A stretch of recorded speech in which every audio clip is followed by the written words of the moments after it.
moly, moly, moly, holy moly. It is Tuesday, so that means it's Show Me the Money Club, episode 169. Yeah.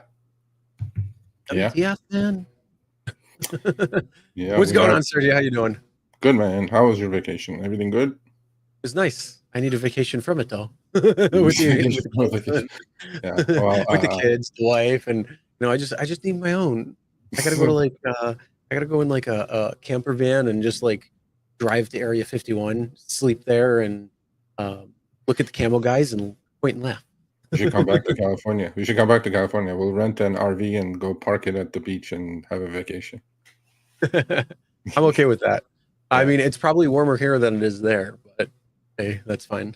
Yeah, I'm glad everything went well. I tried to hold the fort down at your absence. I think it was pretty good, actually, just to read every single comment, answer questions. That was pretty cool. I enjoyed it. Nice. I wouldn't do it every week, but I maybe one extra a month, maybe I can pull that off. I don't know. Well, all I know is I'm waiting to try to score a deal on this 50/90.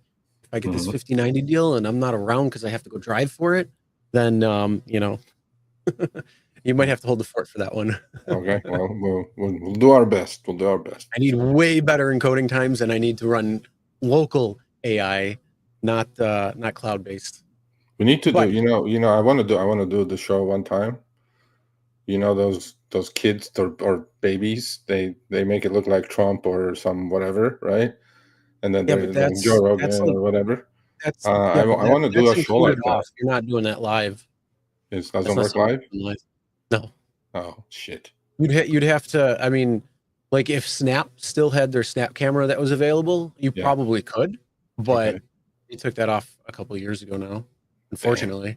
Okay. But it would be funny. But it is funny. I like it. Either way, we're here. We're talking Uber, Lyft, some stuff there. So let's get into what we're talking about. We got Uber keeps copying Lyft. So Lyft is leading the charge on things. Like I said, they're a monopoly on each other. It's a duopoly, but they're sitting in the room and they're saying, all right, what can we do? Let's test some things out. And so Lyft is the guinea pig, and kind of makes sense that it would be. So then Uber's like, hey, it works. We're going to be doing it. So they're going to be copying Lyft with the surge savings. We're going to be talking about what's better or worse, Lyft Ride Finder or Uber's Trip Radar. We're also going to be talking about their earnings, which came out last week. Oh boy. We're also talking about Hocus Pocus on Lyft's 70-30 split. So everybody who's drinking for the drinking game, there's your first Hocus Pocus. I know Sergio is going to be saying that throughout that whole segment. So everybody's going to be real drunk after that. And then I know the drinking games. Trust me. I got my water. We're also going to be talking about Uber's new unimproved destination filter. Lyft Priority, or poverty mode, as we know it, is no longer a perk. Massachusetts drivers are getting paid. Oh, yeah, they are. Uber can't wait to get rid of its largest cost, the driver. Yep, that's true. Unfortunately, like we've been saying, pivot where you can. Also, did this driver do the right thing? We're going to be talking about that. Some funnies. Also going out to Superchat shoutouts and then Q&A before we bring people on for our driver's corner, which is going to be an open topic. So for those who want to get in and talk about whatever that's ailing you or, whatever, let us know. You can come on and share your thoughts. Short period. We have a lot of topics this week. So short don't trail, get to the point so we can have other people come on. But yeah, let us know what you think. And it's going to be good. With that being said, if you wouldn't mind kindly liking and sharing the show, we can hit more people and enjoy that. So let's get right into the first topic. Oh, wait, no. I forgot. Sergio, got to talk about. Well, I'm going to do one, hopefully not today, probably tomorrow. But folks, I need some bodies. Okay.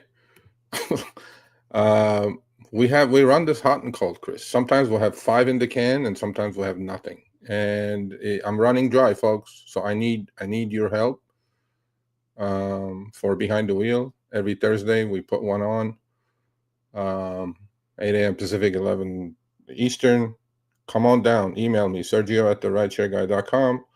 I'll send you a Zoom link. We'll hop on and talk. and we'll put it on. That's it. We can talk about anything you want to talk about, as long as it's Uber, Lyft related. You don't have to be a veteran. You don't have to be a newbie. Actually, I have a driver who just finished his 100th trip, so he may be the next one, and he love it. I'm going like, yes, you're in the honeymoon. And I go like, of course you love it, because I mean, for the people who've been driving for like since 2018 and earlier, it's like you're married to it now. yeah, man, yeah. So anyway, so if you're watching, you got the link, so we'll hook up tomorrow and we'll pop it out. Anyway, so yeah, please email me, Sergio at therideshareguy.com. My articles are still there. 4 more going out this month.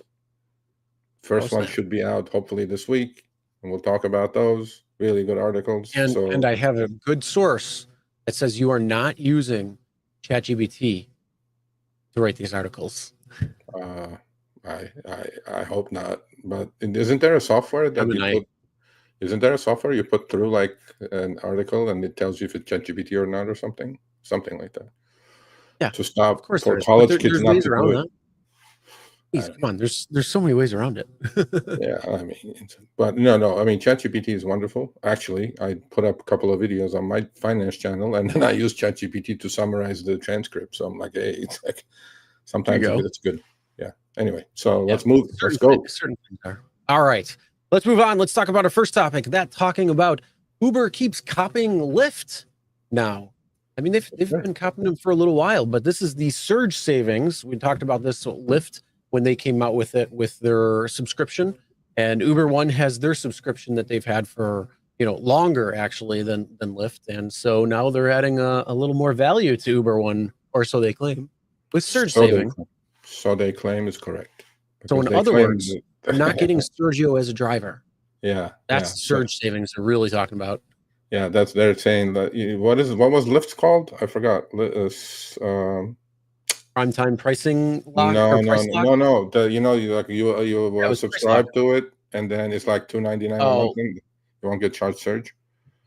Whatever, I forgot. But Lyft's, that's how much attention I paid to that. But so this I got in my passenger app, and it says, "Great news, surge savings has arrived." Oh, okay, cool. I do not have an Uber One, okay, because I know as a rider, I'm not getting anything out of it, because Uber jacks up the price before they give me that discount, and it comes to the same price basically. So if any rider is watching this today, I am really, maybe on Uber Eats it makes a little bit of a difference, but on rideshare, honestly, I haven't seen it affect that much. So we just added even more value to Uber One, introducing surge savings. You'd say that 10 times fast. The newest member benefit that gives you an automatic ride discount during busy times. Okay, Uber, I get that, but the automatic ride discount is after you jack it up 20% and you give me a 10% discount. It's like a lot of the retail stores, And I'm going like, yeah, I don't think it works. So Uber definitely is following Lyft on this one as well. They had maybe 3 or 4 now latest product offerings. Uber has been following Lyft. I guess it's okay. Mm-hmm. You're missing out on great benefits. Member-only benefits on rides. Enjoy 8% or 6% Uber One credits on eligible rides. Get priority access to top-rated drivers on eligible rides. I don't know what that means. Save on delivery with 0 delivery fee. That I think I will tell you exactly what that means. Enjoy a top experience with a driver who accepts more than other drivers, so we can pay them less and pocket more. That's not a top-rated driver in my book. In my book, it's a top-rated driver in Uber's playbook. Oh, in their book, yeah, of course. Well, we're going to talk about that on Lyft as well now. But savings for your cravings. Okay, cool. Enjoy Uber One exclusive offers. Look, these are all good things for the rider, but for rideshare specifically, I believe that you are not getting that 6% discount because Hocus Pocus, they raised the fare. The reason I know that is because I play with the app so much that I know what a trip costs without the discount, okay, on base. I've seen it for 8-10 years now. there's no question that Uber jacks it up before they lower it with that discount. Because the other thing you guys can do is you guys can go to the Lyft app. After the Uber discount, the Lyft pricing is the same as Uber's discounted pricing. In what world? No. So you kind of know immediately that you're not getting any benefit from Uber One. But hey, some of you, well, we're going to talk about the earnings. Hey, but you know what? I'd love to be the fly in the boardroom there, because they're probably like, hey, you know what we could do? We need to come up with a subscription-based model so we can get money flow every single month from people, whether they're using it or not. It's the perfect gym membership opportunity. Yeah. But here's the best part. We will tell them we're actually going to lower their rates by X percentage. But in reality, what we're going to do is every single time we're going to write a little algorithm tweak that says we have to up their pricing, show the discount, and then that way they're actually going to pay $1 or a percent more if they weren't an Uber One membership versus if they were. So boom, that's how we make money on both ends. We get their subscription fee and we're going to make higher margins. Well, and of course, we're going to pair them with a driver who accepts more. Do you know how many Uber One subscribers they have now? It's just hit a record high. We're going to talk about during their earnings, but it just hit a record high. I guess 12. No, 36. 36 million. 36 million. $10 a month. I'm not giving Uber ideas. This is what we're talking about. What is a top rated?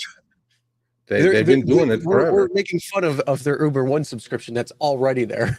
Yeah, it's been there. It's been there forever. And 36 million. That's $360 million a month coming in, like Costco. Oh. You know what I mean? Wow. Yeah, man. Yeah. Thank God I canceled my Adobe subscription. So, do you have a subscription? Do you have Uber One? Fuck no. That was pretty clear. Okay, cool.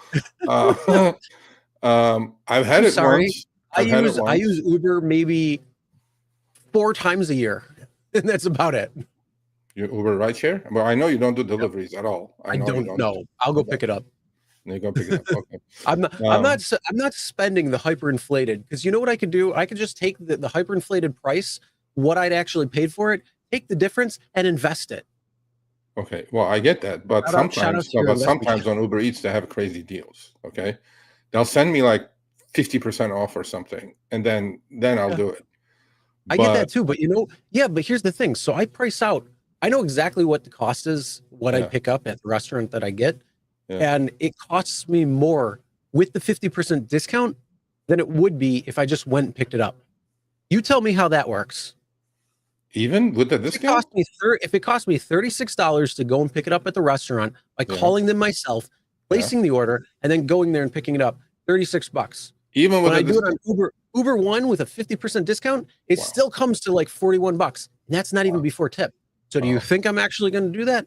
Hell no. No, I get it. I'm just saying, I had it once for like maybe 3 months, and then I didn't see any advantage keeping it, honestly. Plus, we're in the business. We know what kind of hocus pocus is going on. So I'm like, okay, no, I'm going to cancel it. Yeah, take a shot, folks. Take a shot. Yeah, so that's it. The Lyft took the lead on that a year ago, man. Yep. I think theirs was called Surge something or whatever.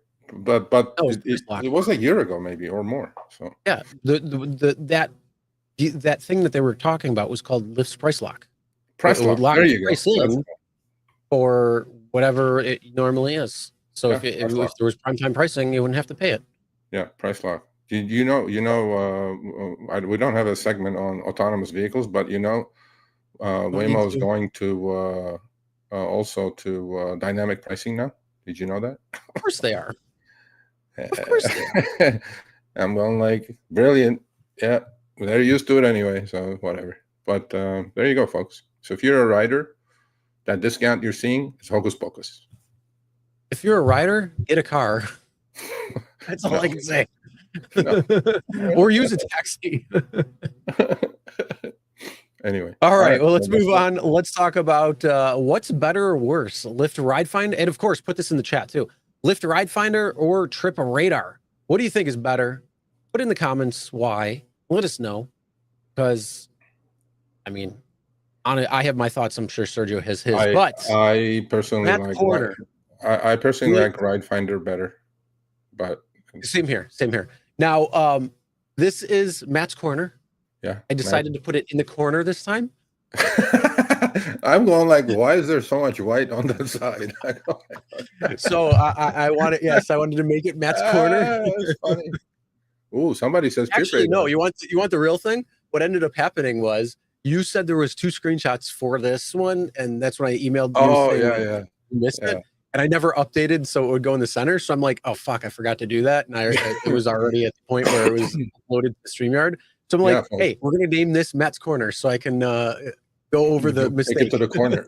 I like it. It's in the corner, Matt. So Yeah. put it in the chat. Put either TR or RF instead of writing the whole thing.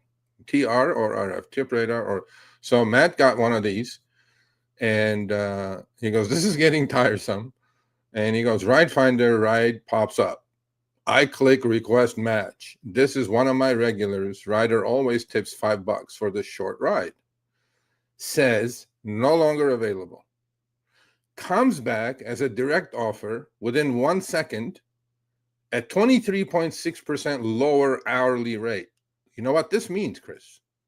And Somebody Matt goes, forgot what's going to on? at David Risher and at Lyft on this, so we could see what's going on. What's going on is Lyft's algo, whoever is writing and adjusting the algo for Trip Finder or regular pings, either they hired somebody from Uber, they're getting better and better and better. Not for the driver, for them. They're getting better and better. In fact, what I noticed on this, Chris, is that the Trip Radar or the Ride Finder showed up at $5.02. I probably would do this trip, honestly, especially if I know it's a regular and I'm going to get tipped $5, $10 for 7-minute work is no big deal, right? I'll do it. However, if you look at the actual ping that showed up within 1 second after Matt was told it was matched by somebody else, no longer available, right? In fact, he's further away. Do you see the pickup time is longer actually? Wait. That could be GPS variance. Remember, we gotta say he could be in the 1 second. I mean, let's be real. If you're traveling 50 miles an hour, you're only traveling 75 feet.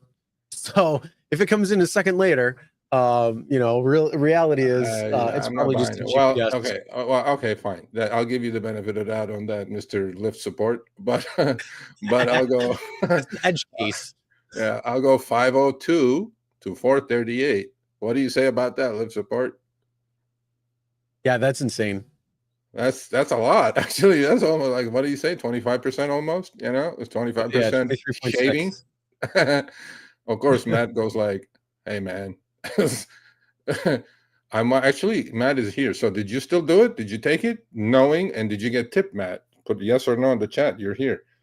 They're taking way too long to match now too. Well, yeah, they Lyft is a little bit slower, but did you do the trip? And did you get tipped? So we want to know.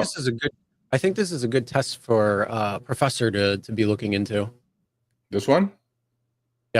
Yeah, because it's the difference between Trip Radar and Ride Finder coming in as both Trip Radar and Ride Finder versus exclusive requests. Well, look, we see this on Uber all the time. This is not new, but Lyft usually is a little bit more honest than this. But then, like I said, they're learning pretty good. I mean, we've pulled some crazy screenshots. Yeah, well, we have, our advantage is having screenshots from the history. So, honestly, I should think, oh, you didn't take it? I mean, you're going to get 5. Well, he's thinking now, he's like pissed, and he was like, hell no. Matt, here's the real thing. Actually, to all drivers, really, not just Matt. This is a time now.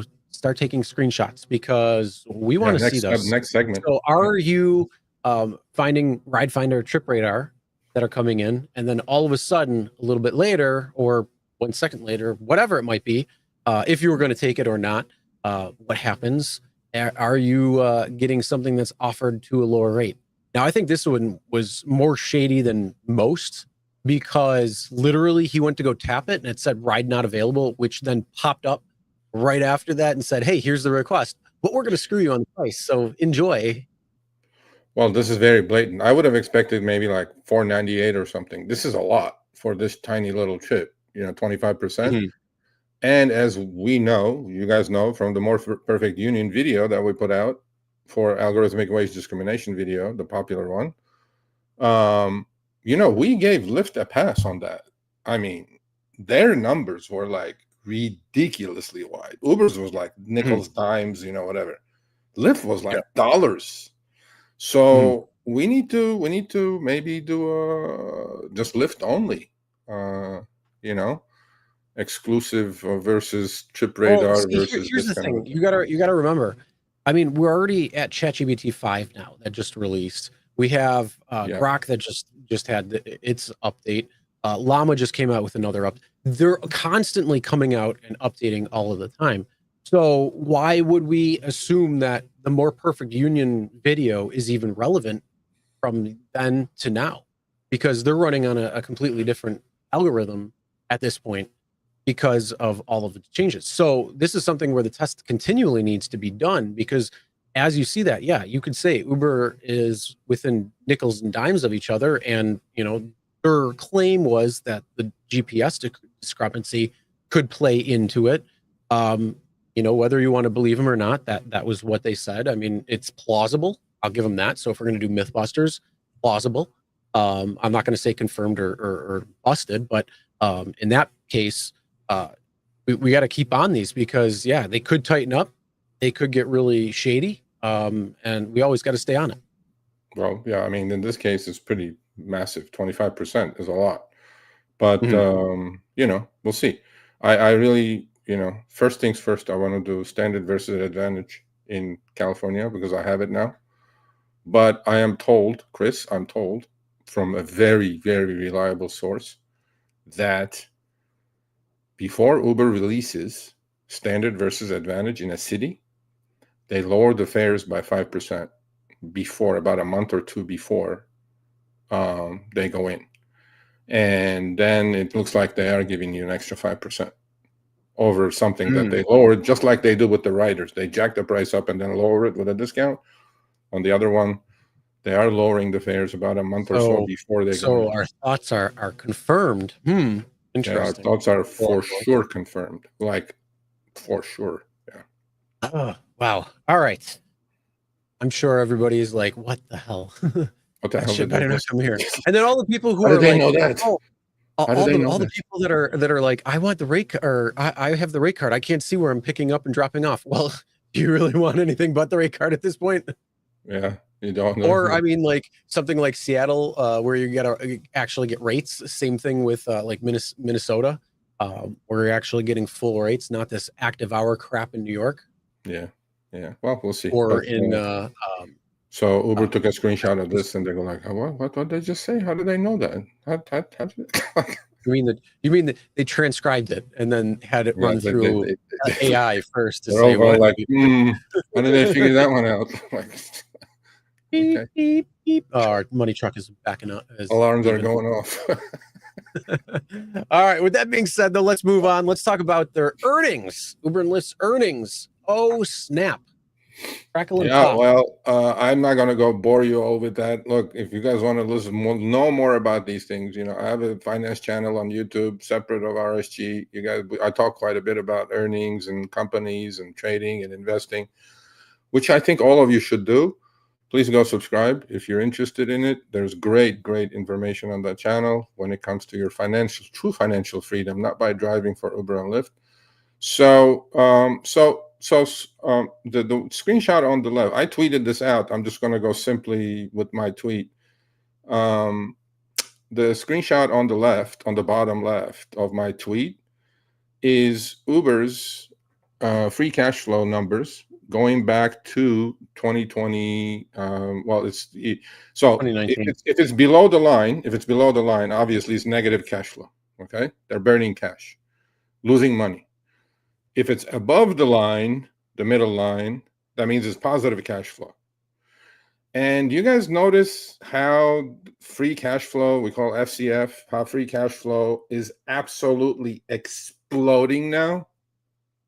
You see that, Chris, right? Yep. When did that start, Chris? Do you think? Well, I'm going to go with March 22 of where it actually went from negative to positive. And then Okay. it kind of slightly went down, but there was actually reasons for that in 22. I remember what they Yeah. were doing was they were getting rid of a couple of things. So they had that, then they knew that they were going to go down a little bit.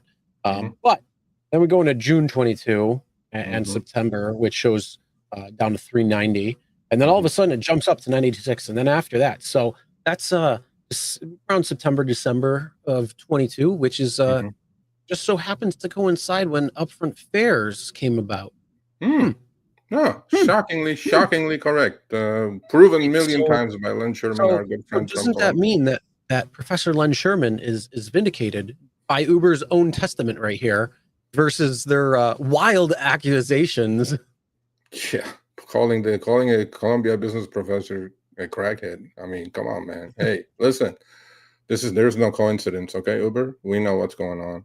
We know your take rates have gone through the roof. And Yeah. to the point that on the last quarter, Chris, this company threw out so much free cash, so much, that at $90 a share, they announced a $20 billion buyback with a Yeah, B. you got to keep that stock price up there, baby. Yeah, you got to keep that stock price up there for what's coming. But the point I'm trying to make is $20 billion buy. They already had a $7 billion existing buyback, which they went through. Now, you guys may say, why are buybacks necessary? You know, this and that. Well, here's what it is. So buybacks are necessary because the share count goes down. Even if your earnings are not as stellar as in the past, your earnings are going to look better. That's why all these big companies, all these S&P 500 companies have buybacks. They buy shares and reduce the share count. At $20 billion, Chris, stock at 90, 2 billion shares out, 180 billion. That's close to about 12% of the company they can buy back. And next year's earnings are automatically going to look 12% better. Although they don't do it, obviously, at one shot, they do it piece by piece by piece. But what I'm trying to say is cash flow has gone through the roof because they're able to charge as much as they can and pay as little as they can. So I tweeted this out. I go, Len Sherman, CBS, which is our friend from Columbia Business School, not CBS News Channel, Channel 2. I go, what say you? Uber is throwing this much free cash to issue a stock buyback of 15% of the current market cap, but still saying that it has nothing to do with increased take rates, which is what they keep saying. There's nothing to do with increased take rates. Our take rates are flat at 20%. Hmm. At DCOS is Dara Khosrowshahi's Twitter handle. Just take a victory lap at HQ, high-fiving everyone instead of being in denial. That's my tweet. And on the right-hand side, you guys will see this latest quarter's improved numbers. 18%, 18%, and 35%. So 18% on revenue, 35% on adjusted EBITDA. EBITDA is earnings before interest, taxes, depreciation. And then I said, for that part of the tweet, I said, here are the latest quarterly Uber numbers in a nutshell. Has any single driver in the US experienced the same quarter over quarter or year over year growth in their earnings? Trip count other than online hours. Email me, Sergio at rideshareguy.com. I couldn't be more specific about this. Have any of your numbers, trip count 18%, revenue up 18%, and earnings, adjusted EBITDA basically for your earnings, up 35%. Have any of your numbers, any driver, have gone up by those numbers that Uber has enjoyed and experienced quarter over quarter, year over year? I don't think so. So No, those they've are the gone earnings. down. And Lyft earnings were okay, nothing special. Stock is holding about 13, 14 range. Although David, I have not heard. I listened to both conference calls. David Risher was super upset to the analysts. I mean, you could literally hear in his voice how upset he was because they Oh, it's were because he's hammering the watching stock. next. And Lyft numbers were okay. Uber's numbers were great, as you guys can see. So Uber, stop the shenanigans. We know the take rates are higher. Len German proved it over and over. We know, talking to thousands of drivers all over the nation, we know what's going on. Just stop being paranoid. Enjoy all these restricted stock units. They're all vested in the money now. Do whatever you want with your shares, with the RSUs, as we call it. Go high five each other. You guys are brilliant. You guys figured the game out. After losing money for the first 7 years, free cash flow going this way, with the latest quarter throwing $20 billion free cash flow. Where's that coming from, Uber? Where's it coming from? Drivers' backs.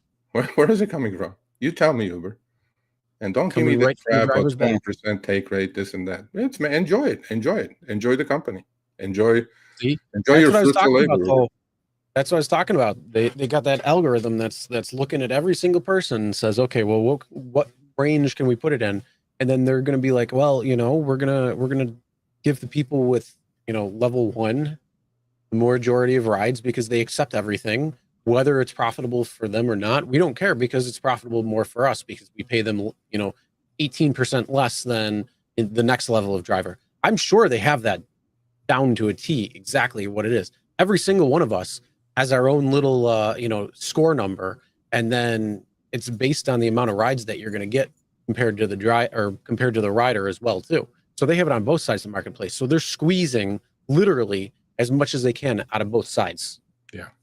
At this moment, the algos are so good, machine learning is so good that doesn't matter. Their trip counts are up to 1.3 million every hour around the globe. I mean, look, man, at some point you're just going to go, hey, I wish I had bought the stock when Upfront Fare showed up at $23 a share, I know, right? Yeah, but here's the thing. You could have said the same thing for Lyft, but you'd be out money there.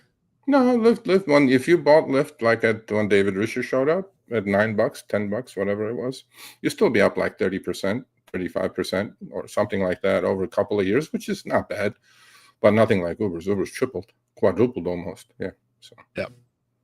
Well, bigger company, a lot more going on. All right, so let's move on. Let's talk about the Hocus Pocus on Lyft's 70-30 split.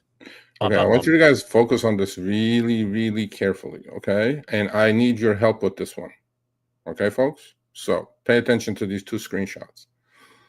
August 12th trip, 6:14 a.m. scheduled trip. So this driver, so with Lyft specifically, you guys know about the 70-30 Hocus Pocus, right? Okay, I've been calling Hocus Pocus on this, Chris, from the first day it started.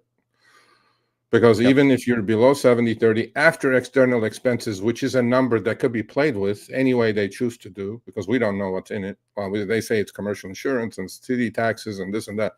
I get it, but the number is interchangeable, that line item anyway. So long story short, this driver did a trip, Chris, okay? So the passenger payment was $58.98. Estimated external fees were negative $4.62. Estimated Lyft fee was $32.71. Okay. Now you have to put your thinking hat on. And $11.80 was the tip, which is included in the $58.98. Okay.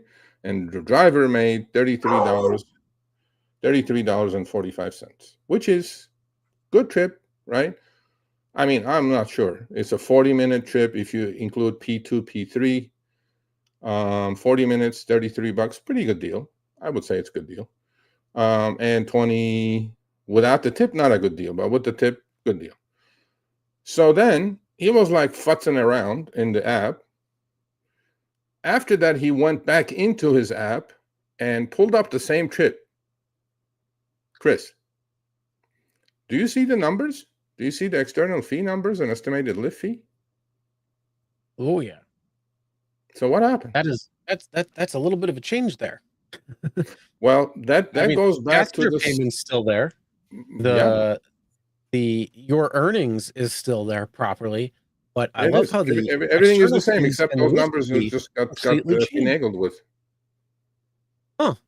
So for those who are just listening right now, as Sergio said, the original receipt showed Lyft's external fees at negative $462. and Lyft's fee at negative $32.71. But then, a little bit later, it shows the same external fee. Instead of $4.62, it's now $16.49, and the Lyft fee went from $32.71 to $20.84. Okay, so let me explain this to you guys. So 58.98. Okay, you take the 11.80 out, the tip, which is the driver's. Somebody said they stole his tip. No, they did not steal his tip. Tip is still there. What I'm trying to explain is that if you look at the first screenshot, Chris, 462 external fees and 32.71. After external fees, Lyft has to pay this driver back to bring it to 70.30 at the end of the week. Okay.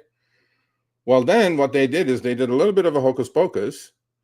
They increased the external fees by 4x to lower the estimated Lyft fee to fit into that 70.30. Because if they had not done that, on this trip, Lyft would have owed the driver a bunch of money for just this specific trip. So if this driver only did this single trip the whole week, Lyft, to bring it back to 70-30 split after external expenses, would have owed the driver a whole bunch of money for this trip. Well, what they did is they went in and increased the exacting external fees by 4x, just about 4 times, to lower the estimated Lyft fee to a point that the 70-30 split comes into play and nothing changes. So if this does not prove, you folks, okay, so this is what I need your help. I need all the screenshots I can get. I need a lot of these screenshots just like this. Okay. What I need is you go in, you finish a Lyft trip, take a screenshot of this receipt right here on the left-hand side, tip or no tip, doesn't matter. And then go back in about 5 minutes later, 10 minutes later, keep looking at it to see if your external fees and estimated Lyft fee changed. If it changed to the point that Lyft is doing it in a manner that they don't owe you the 70-30 difference at the end of the week, okay? Why? First of all, can you think of one reason why external fees went from 462 to 1649, and estimated Lyft fee went from 32.71 to 20.84? Because they wanted to fudge the numbers, so then you wouldn't have to worry about the external fee and the fee 70-30 split. That is the only thing that comes to mind. I don't know. I'm going to send this to Lyft. I'm sure you're watching. I'm going to send this to you guys. I need an explanation for this. This should not be going on. These numbers should not be changing at all. In fact, at all. Because nothing else changed. His trip, 2165, was the same. Because if you add 2165 to 1180, it's 3345. So that didn't change. Rider pay did not change. But I've been saying from the first day, those two line items, external fees and estimated Lyft fee, are interchangeable. When one is very low, the other one is very high. When one is very high, the other one is very low. And in this case, that's exactly what happened. But these numbers should not change after the trip is over, Lyft. This proves, to me, this proves beyond a shadow of the doubt that you guys are fudging the numbers after the trip is over. The trip is over. It's done. You guys owe, according to the left-hand screenshot, you guys owe an extra $10 to this driver under 70-30. By fudging the numbers to the right-hand screenshot, you guys don't owe that driver that extra $10 under 70-30. Now, Lyft may say, but Serge, at the end of the week, if he did 50 trips, they're all going to match and the 70-30 are going to be honored. Well, in this one, he just got stiffed by $11 by fudging the numbers or changing the numbers. And correct me if I'm wrong, Lyft. This is not kosher.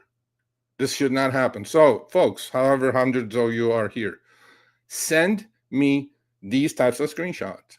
I want to create a folder with this type of change. It doesn't have to be this drastic. This is very drastic. And when I first looked at it, I even went back to the driver. I go, wait a minute. I go, what happened here? Like, why did the numbers change? He goes, I don't know. 1 minute I was looking at it. After the trip, I looked at it. I was happy with my tip. And then he, though, kind of hinted that, this is what they're doing, not to pay the 70-30. And it makes sense. If this was a single trip that this driver did this week, Lyft would have owed, on top of the 33, Lyft would have owed under 70-30 an extra $10 to this driver. No, it's no buts about it. But with the right-hand screenshot, Lyft doesn't owe that extra $10. So send me all the screenshots you guys want. All of it. I don't care how many hundreds I receive. Just look at this. Look at your trip. 5-10 minutes later, go look at it again. Even if the number changes by pennies, send it to me. It should not. It's not supposed to do that. It is not supposed to do that. Okay? So there you go. Hocus Pocus. Take another shot on me. Well, yeah, that was when I saw that, I'm like, you got to be kidding me. Yeah, I mean, I have no idea why any of the numbers would change after that. They should be exactly as is. Well, there's literally no not to pay the driver nothing. the extra $10. Yeah, because there's a 70-30 rule, right? Okay, I mean, I can sit here and do the math all day. I did the math already, but out of 58.98, if I take 11.80, you're left with 47.18. Okay, well, 47.18 minus the 462 is about $43. Well, Lyft in this case, out of 43, they took literally 60%, 65%. So now Lyft has to honor 70-30. Out of 43, the driver has to make 28, and Lyft has to make about 15, let's say, with the 70-30 split after external expenses. Well, Lyft would have owed this driver an extra $8 to $10. Well, but if you do it now, look at the right-hand screenshot, still take the tip out, you're still left with 47. Take the 16 out of 40. Now you're left with 31. At 31, the 70-30 split, right? Driver made 21 and Lyft made 30%. And that was it. It fits it beautifully. Damn. Like, no. I like one more no. Hocus Pocus. A lot of Hocus Pocus. A lot of no's. But so Lyft, yeah. Send me a explanation for this. Maybe there is one. I couldn't come up with it, and I wanted to come up with one, but I couldn't come up with it. So please, everyone, take screenshots. I usually can try to figure something out. The only thing I can figure out is cooking the numbers. That's it. Well, I played with the tip, Chris. I played with the tip for 20 minutes. Like if I added to this, took it out to this, it came really close on the first one, but it came to 459 instead of 462.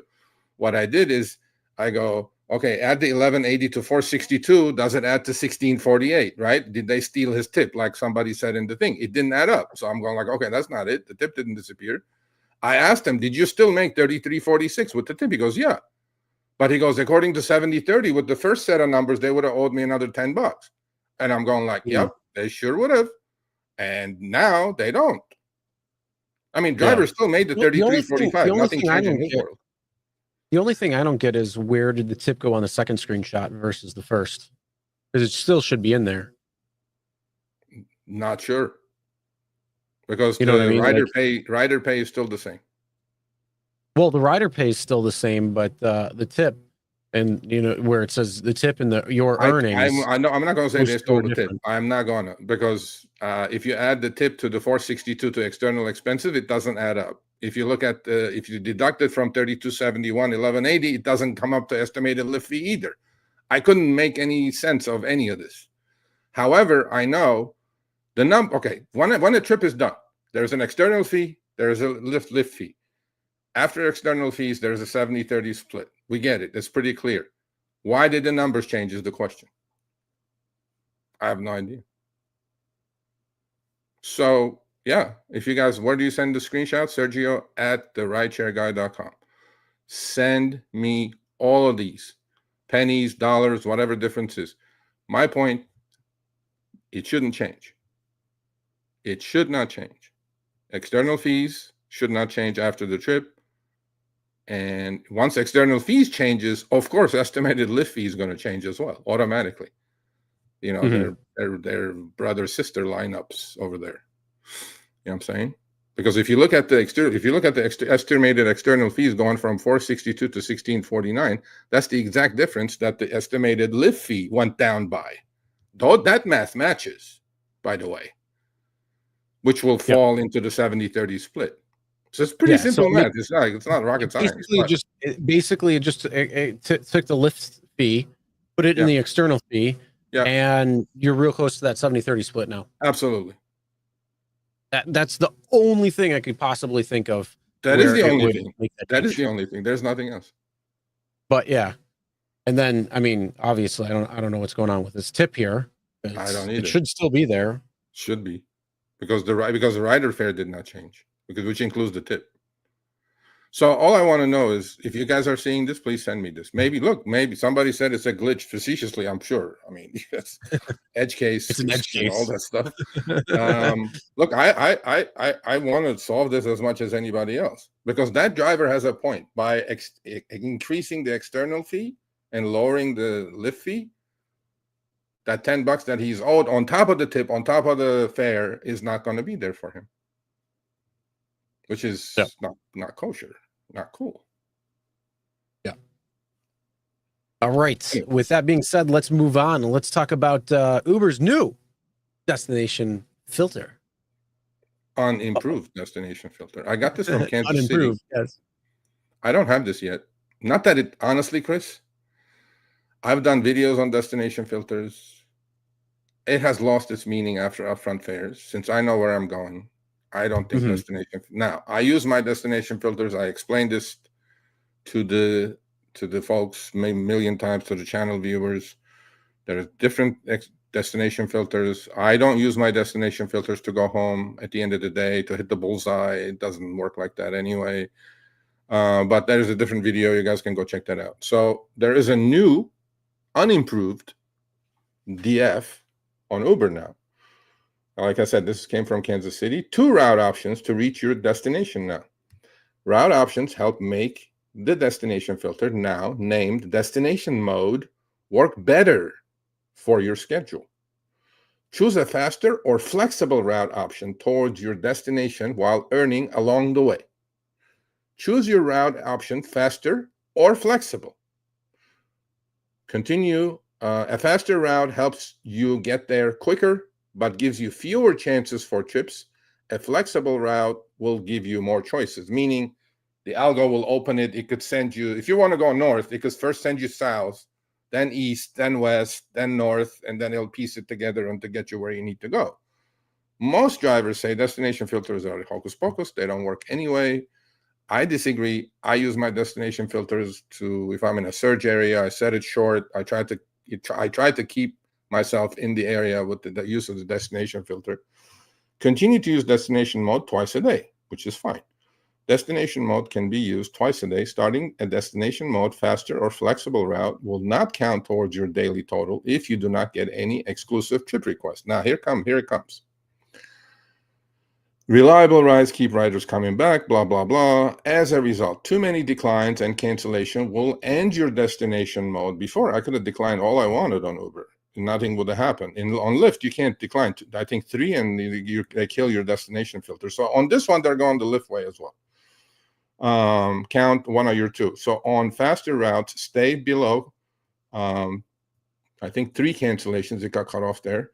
Will end your destination mode route. And long story short, there's 2 types now: faster route or flexible route. On a faster route, stay below 3 total cancellations or declines to stay in destination mode. If you decline 3 times in a row on the faster route mode, you're going to burn your destination filter and you'll be done with. Now, if you're going north and it sends you south, you decline 1. Sends you east, you decline another 1. Sends you west instead of north, you decline 1. You have lost your DF. On the flexible route, stay below 4 total cancellations. We know cancellations are not the issue here. We know that it's the pings that you're going to get. 4 total cancellations or declines to stay in destination mode. So basically, they're saying you can't keep declining and reclining when you're in destination mode any longer. So that's the new destination filter for you folks. Well, as we know, there's a national acceptance rate problem, and this is another way on how to try to mitigate that just a little bit. Yeah. No, the Lyft DF burns after 3 declines anyway. And again, as I said at the start, I think DF lost his meaning for me anyway. I just turn the app on and grab a trip going somewhere around. But if you guys are going to use DF to go home, okay, set it like 5-8 miles past your house. Give the algo a little bit more room to just kind of get you there. A lot of people hit their home address and put that as the destination. what are the odds of you hitting a bullseye?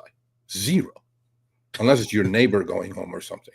And they may not even match I had you with one the name. once. You hit the bullseye once? Once, yeah. It was literally like Never hit 3 it. blocks from my house. I'm in LA. I have plenty of trips going all directions. Beyond that, Never it's hit like half the time you never get a ride request. Maybe once, but it would go like kind of in the similar area that you want. Like it would get you a little bit closer than where you were, like where you are at the moment. It will take you closer, but that could be in any direction around. Like DF works better, like if you set it to airports and things like that, because those traffic, they'll match you with it to get to the airport. That's why I'm saying you have 2 on Lyft, 2 on Uber. You have more on Lyft if you're like higher tier driver. Burn it. Yep. I think Burn it. Use them for that. To go home to hit a bullseye is impossible. So use it to create more business for you. Maybe a longer trip. Maybe you're in the middle of the city. Maybe airport's going to be busy next half hour. You want to be there so you can grab a trip going back out. Start thinking, strategizing. So use your DFs. You have 4 the next 24 hours. They're going to burn anyway. Might as well use them.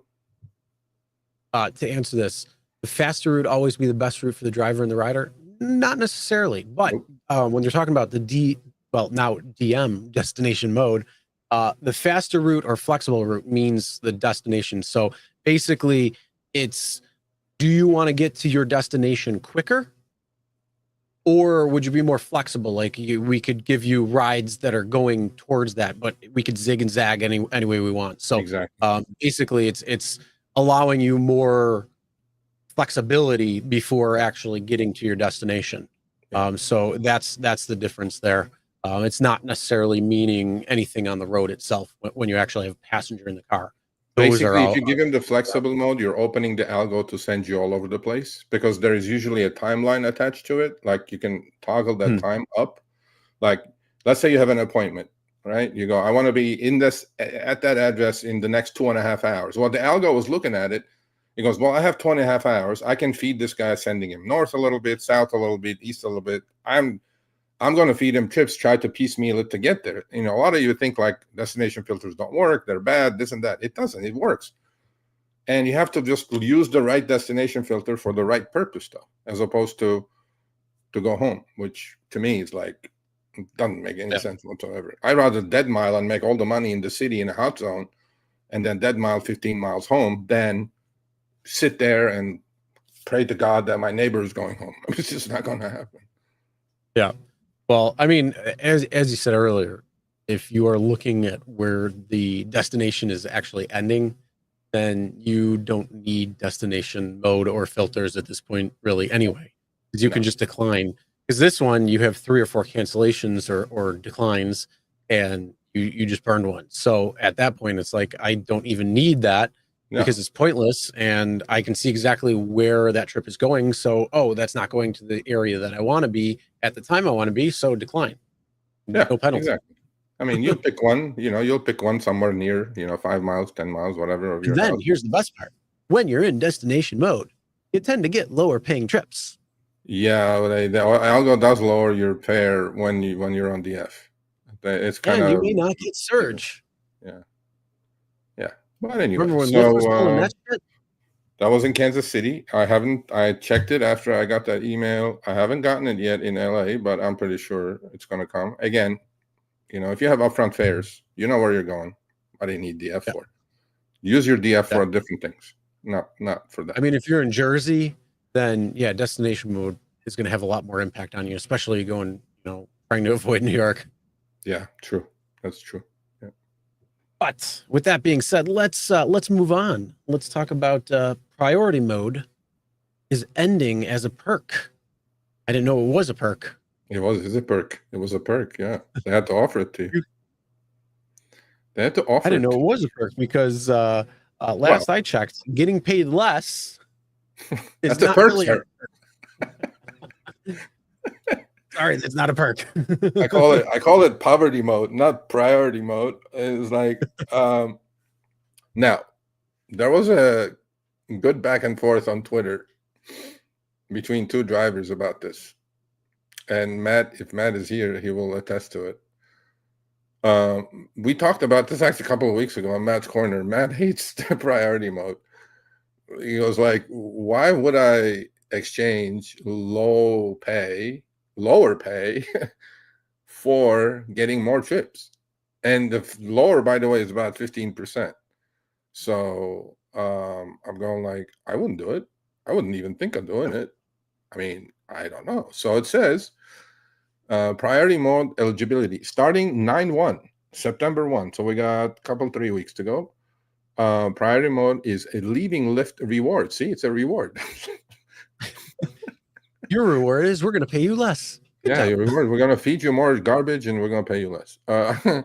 And then we're will going to switch be the available to 70 all 30 drivers in Hocus your Pocus. region.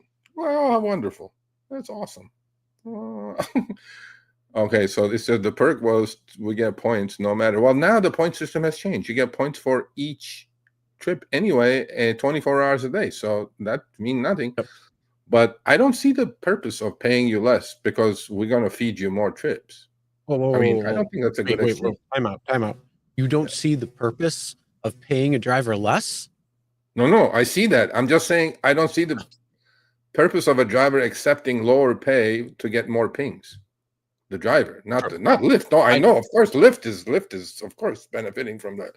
I'm just saying for the driver, where's the benefit in this? You know what I think we need to do? We need to have Joe and Matt on at the same time to talk about that, because Joe said he enjoyed priority mode because he's got to get paid extra that price anyway because Minnesota has those rates, the mile a minute rates.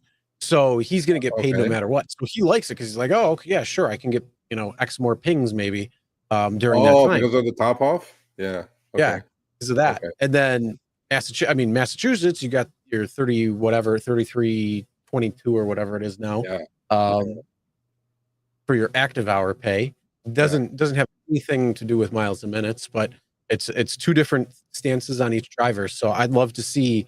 It makes absolute sense when it comes to Joe. Yeah, sure, okay, they're already taking my money for 2 weeks, so why not go a little under if I can actually make more rides? I mean, I can see this probably working for a part-timer or something like that, right? Because they're out there a couple hours, they want to do as many trips as they can. Wheels are turning, butt in the back seat, you're making some money, although 15% less. But I'm going like, okay, maybe in that, but for a full-timer, I don't think this makes sense. Now, this would make sense if you had a nice juicy ride challenge or something, right? Then you turn it on and you just knock it out faster. But I'm not sure this makes much sense to me anyway. Maybe somebody, well, I think they're just trying to get more low-hanging fruit. Well, so now it's available to everyone. Okay, rejoice, folks. Now you can do priority mode all you want. You don't have to be gold, platinum, silver, whatever. So now you can get paid 15% less now. Woo! Rejoice. Work for everybody. Sure. Why not? All right. Well, either way, hold on. Let's move on. Let's talk about, speaking of Massachusetts, Matt. Most rides are being fulfilled in priority mode. They will lower fares across the board for all drivers. Yeah. Possibly. We don't know. Voluntary pay cut is better, Matt. Yeah, I agree. Yeah, it's a voluntary pay cut. As if the pay is great. I wouldn't say pay cut. If you put pay and cut together, I don't see a benefit there. I'm sorry. No matter what. There was a driver arguing with Matt. How many times throughout the years have you seen Uber say, we're going to lower your pay, but we expect more people to be using the platform, so it'll be a wash? No, it's not. You'll be busier. You'll be busier. You make it up in volume. No.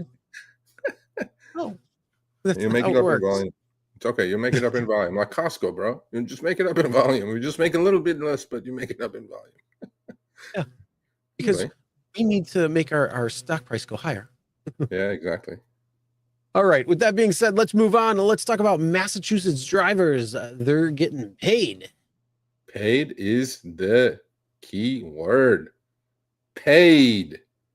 This is my Iron Man from Boston, Raphael's letter. I confirmed with Matt, who's also in Boston, and another driver. Finally, after a year, now What I'm trying to do is actually, I'm trying to figure out, because there was a lot of talk, how this is calculated. I don't know. I'm not a Massachusetts driver, or I don't know. I probably should know, but I don't know. And I asked Matt, I go, Matt is very knowledgeable when it comes to this stuff. And I said, do you know? He goes, no. He goes, yeah. He asked the state AG's office how this is calculated, because a lot of drivers were saying that, well, I drive more than this other guy who got more money than me. I'm going like, I don't know. I'm sure I'm going to get emails out of the, you know what now about this. Folks, don't email me. I don't know. I don't know how this is calculated. I don't know. But what I'm going to do is I'm going to take one for the team, and I'm going to call my journalist friend, Katie, shit, I forgot her last name, from Boston Globe, and I'm going to make her call the AG's office to see what the calculation is on this. Now, this letter you should have gotten if you're driving in Massachusetts, nothing to do with Boston specifically, in Massachusetts. The money is about to go out. This is Iron Man's money, Raphael's money. Do you see that highlighted, Chris, on the upper right hand on the second screenshot? Oh yeah, $15,000. Yeah, Yummy. Katie Johnston. There you go. Thank you, Matt. So I'm gonna reach out to her tomorrow. 15,000 what? $323.70 something cents. Now we know Iron Man. And what was the time period, Chris? Because the print is so July 14th, 2020 to July 2nd, 2024. So July 14th, 2020. So about 4 years, something like that. So he got, I mean, there's an explanation, but it doesn't put out the math, how they got to 15,000 for the Ironman. I know Matt got some money. I know I got a couple of screenshots from drivers who one got $5,000, the other one got $8,000. But then in Facebook groups or chat groups, drivers were going like, man, I drive twice as much as that guy. How come I didn't get more money than him? And all that? I don't know. That's why I'm sure I'm going to get emails and I was thinking, oh, Serge, this guy drives half as much as me, but I got half the money. I'm like, I don't know, man. But what I do know, cha-ching, the money is coming. Yeah, I guess it's not all bad. Money is tax-free, by the way. Correct, Matt. Yes. You don't have to pay taxes on this. I am thinking it's about usage, right? Mileage reimbursement maybe, or some sort of something. I don't know. So I will find out from Katie Johnston. I think this is an interesting line that's in here. It says, what if I drove for Uber and Lyft between July 14th, 2020 and July 2nd, 2024, but did not receive a letter from Rust? Not all drivers are eligible for settlement payment. Only drivers who drove more than casually are eligible for a payment. What the hell does that mean? And it says, in addition, some drivers whose pay far exceeded the minimum wage after expenses are not eligible or will receive a lower reimbursement rate than drivers who are paid less. So if you made more, you get paid less. That could be the thing where when somebody says, oh, I drove more, why am I getting less? It could be that you also got paid more. And so they're taking that into a consideration. So if you're a cherry picker like Matt, Search Sniper, you're going to get paid less. But if you're an ant, accepted every chip, you're going to get paid more. Probably, at least in that case. Something like that. So anyway, I'll talk to Katie Johnston about this. I don't know. But Matt's getting some money, I know. Obviously, Iron Man, who drives 70 hours a week, he's getting $15K. I told Iron Man, I asked Iron Man, what are you going to do? He goes, I'm going to buy a rental. Because I had saved money anyway. I'm going to buy another rental. I'm like, good for you. So that's now, one of the things too, if you are in Massachusetts and you did not receive a letter because you've moved or changed your email address since you last drove for Uber Lyft, you can also contact Rust Consulting at 888-562-1052 to get more info. So that is something else. So if you moved in the time, because obviously, maybe you drove for 2 years from 2020 to 2022 or something like that, or they were offering you a great juicy bonus to come on board when everything was opening up post-COVID, and maybe you moved or changed your email or whatever. So again, you can contact Rust Consulting at 562-1052 for more info. And Yeah, that's, maybe we again, should only put for this. Massachusetts drivers who may not have gotten an email or letter or anything. Maybe we should put this on our community page. This letter, with the thing, with all the info. Yeah, we'll do that. We'll put it on our community page on the YouTube channel. So if you guys are in Massachusetts, you didn't get the letter. You should have gotten the letter already. So if you didn't get the letter, then you'll have all this info in here instead of emailing me saying, "Oh, I didn't get a letter" or whatever. So. All right, let's move on. Did you know that Uber wants to get rid of its largest cost, and it's not commercial insurance? It's us, drivers. Yep. Yes, they do. Yep. Definitely do. They do. And so during the earnings conference call, Dara Khosrowshahi was gloating about this. Now, I said this maybe a couple, 3 weeks ago. I'll just refresh your memories. I am going to, with my finance background, I do like the idea of me snoring and a Tesla Robocab or any other AV making me money. I like that idea. It's like passive income. But I'm trying to create something for all drivers to have skin in the game somehow. So I'm going to present it to the companies. Hopefully they don't steal the idea, but I'll make sure that they don't. But I'm also working with an investor group to do it on my own, when the Tesla Robocabs come out, buy a whole bunch of them. But so I guess Uber is doing the same thing now. Uber in talks with banks, private equity. And, we had like a little bit of a back and forth with the unit economics of today on autonomous vehicles, Chris, with our good friend Steve, Rideshare Rodeo. I think there was a lot of misunderstanding, and a couple other people got involved in the argument. And I'm going like, bro, what is your place in this? We're talking. It's like, they're all looking at today, Chris. They're all looking at, unit economics are upside down. Each Waymo is $350,000, blah, blah, blah. They're losing money. Wall Street doesn't work like that, folks. We look forward. We look a year ahead. We look 2 years ahead. Unit economics today, I agree, are horrible, upside down. But once the scale comes, unit economics are going to work beautifully. In fact, next week, I'll show you guys some screenshots. Tesla is opening up all of Austin now, no geofence. They started, albeit with a safety driver in the passenger seat. They started giving trips in San Francisco. These things are coming, folks. You guys like it? You don't like it? It is. So my thing is, how do I make money with this? And how do I try to present this in a way that maybe the companies can involve the driver community as opposed to just kicking you in the ass saying, thanks for the service, we don't need you anymore. So I'm going to try to do my best. I don't know. That's down the road. So Uber is in talks with banks, private equity firms. They are going to love this business, Chris. This is basically like owning a strip mall and collecting rent, bro. The only thing that's puzzling me is usually you don't put depreciating assets in these types of situations. Well, this is going to be a depreciating asset, but we will have to figure that part out.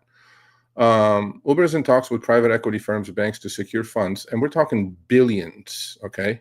Billions to build this robotaxi business. And every private equity, every bank is going to line up to lend money to these companies to create their own fleets. There's no ifs and buts about it because it's extremely lucrative. Again, not to today's unit economics, 6-8 months, a year down the road, 2 years down the road. Said ride hailing, and he was gloating during. That's why I put that title on, because they want to get rid of the largest cost, which is the driver. Even if it's 50%, it's the driver. Uber, which offers robotaxis from Alphabet-owned Waymo, has been strengthening its foothold in the self-driving taxi industry through partnerships with automakers such as VW, Lucid, Tesla, just as Tesla seeks to expand fledgling. So I believe Tesla is going to have the best chance to scale faster, a lot faster than Waymo. And if Elon was half-ass correct on his announcement about 6-8 months ago in my backyard, when he said, these things are going to cost less than 30 grand, and cost per mile is going to be about 25 to 30 cents. You're printing money, folks. You buy a bunch of these, you call Uber and say, hey, I want to put them on your network. You're sleeping, they're working 22 hours a day. They just go somewhere, get charged, cleaned, and go back out and make you money. I'm working on it. We'll see where it goes. So they want to get rid of you guys. How do you? And I wrote a great article last month about this. Please go read it. Please go read it. You guys need to figure out your plan B, plan C, whatever plans you have. Don't be shocked when these things are all over the place. In fact, Chris, I talked to a couple of Austin drivers. Their earnings are down tremendously from last year to this year after Waymo showed up. Okay, and there's only 100. There's only 100 Waymos. 100. Their earnings are down tremendously from last year to this year. And Gridwise is doing some analysis to come up with the numbers. I've talked to real deal drivers. They go like, Serge, we're dying out here. This is just with 100 cars. Imagine you put out 300 cars, 500 cars, 1,000 cars. You know what I mean? So. Yep. Yeah, I think some areas are going to be experiencing it now. Others are going to be waiting quite a while still. So scalability is the biggest thing when it comes down to what's going on. So pivot while you can, and don't be caught with your head in the sand, because when the time comes and they're in your door, they're in the streets right around you, you're going to be wishing they had the opportunity to pivot. I agree. Instead of being, I couldn't disagree further with this. I think Uber's in trouble. People have been saying Uber's in trouble for the last, 10 years. Okay, I disagree. We can talk about that on my finance channel. The Denver co-op. Okay, I wish you guys all the best.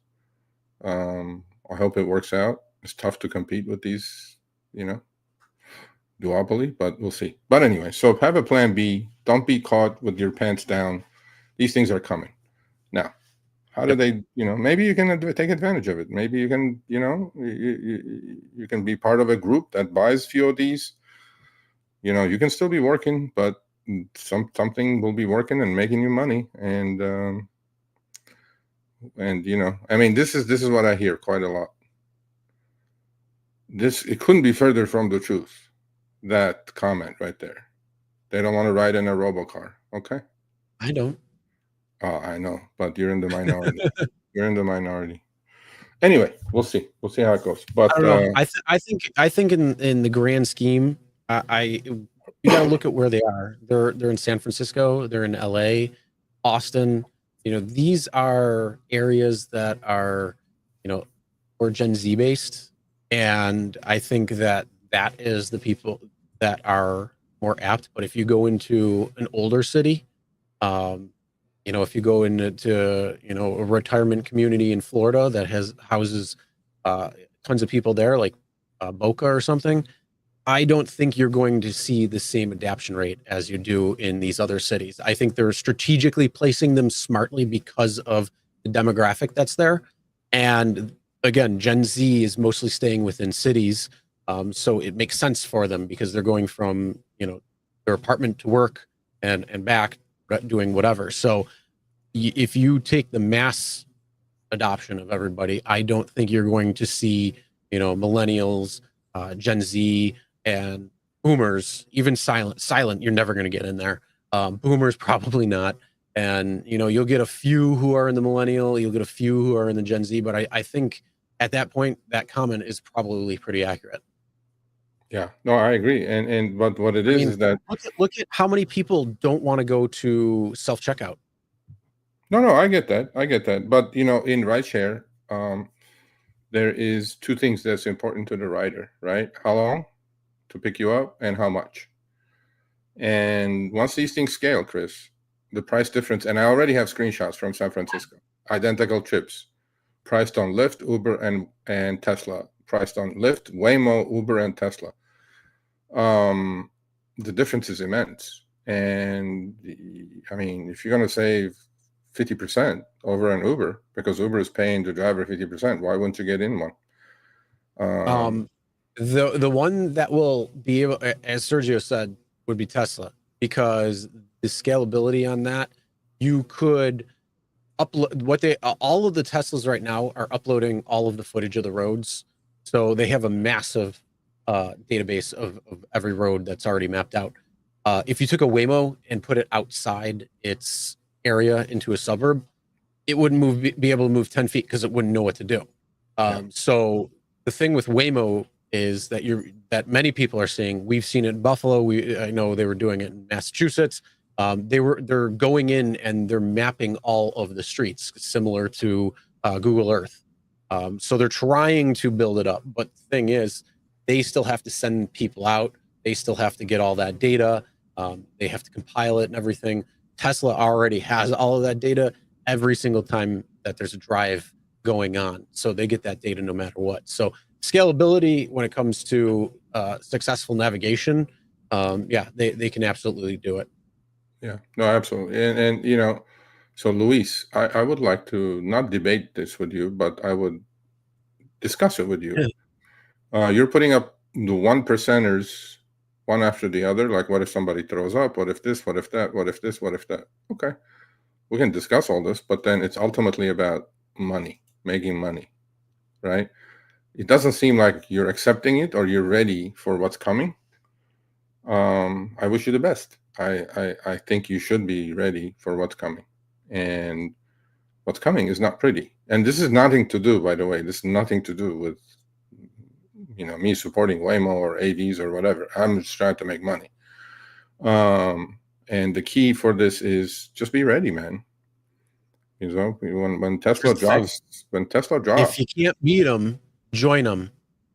You gotta learn how to make money. You gotta get out of the hamster wheel of Uber. What do you think the taxi cab industry did?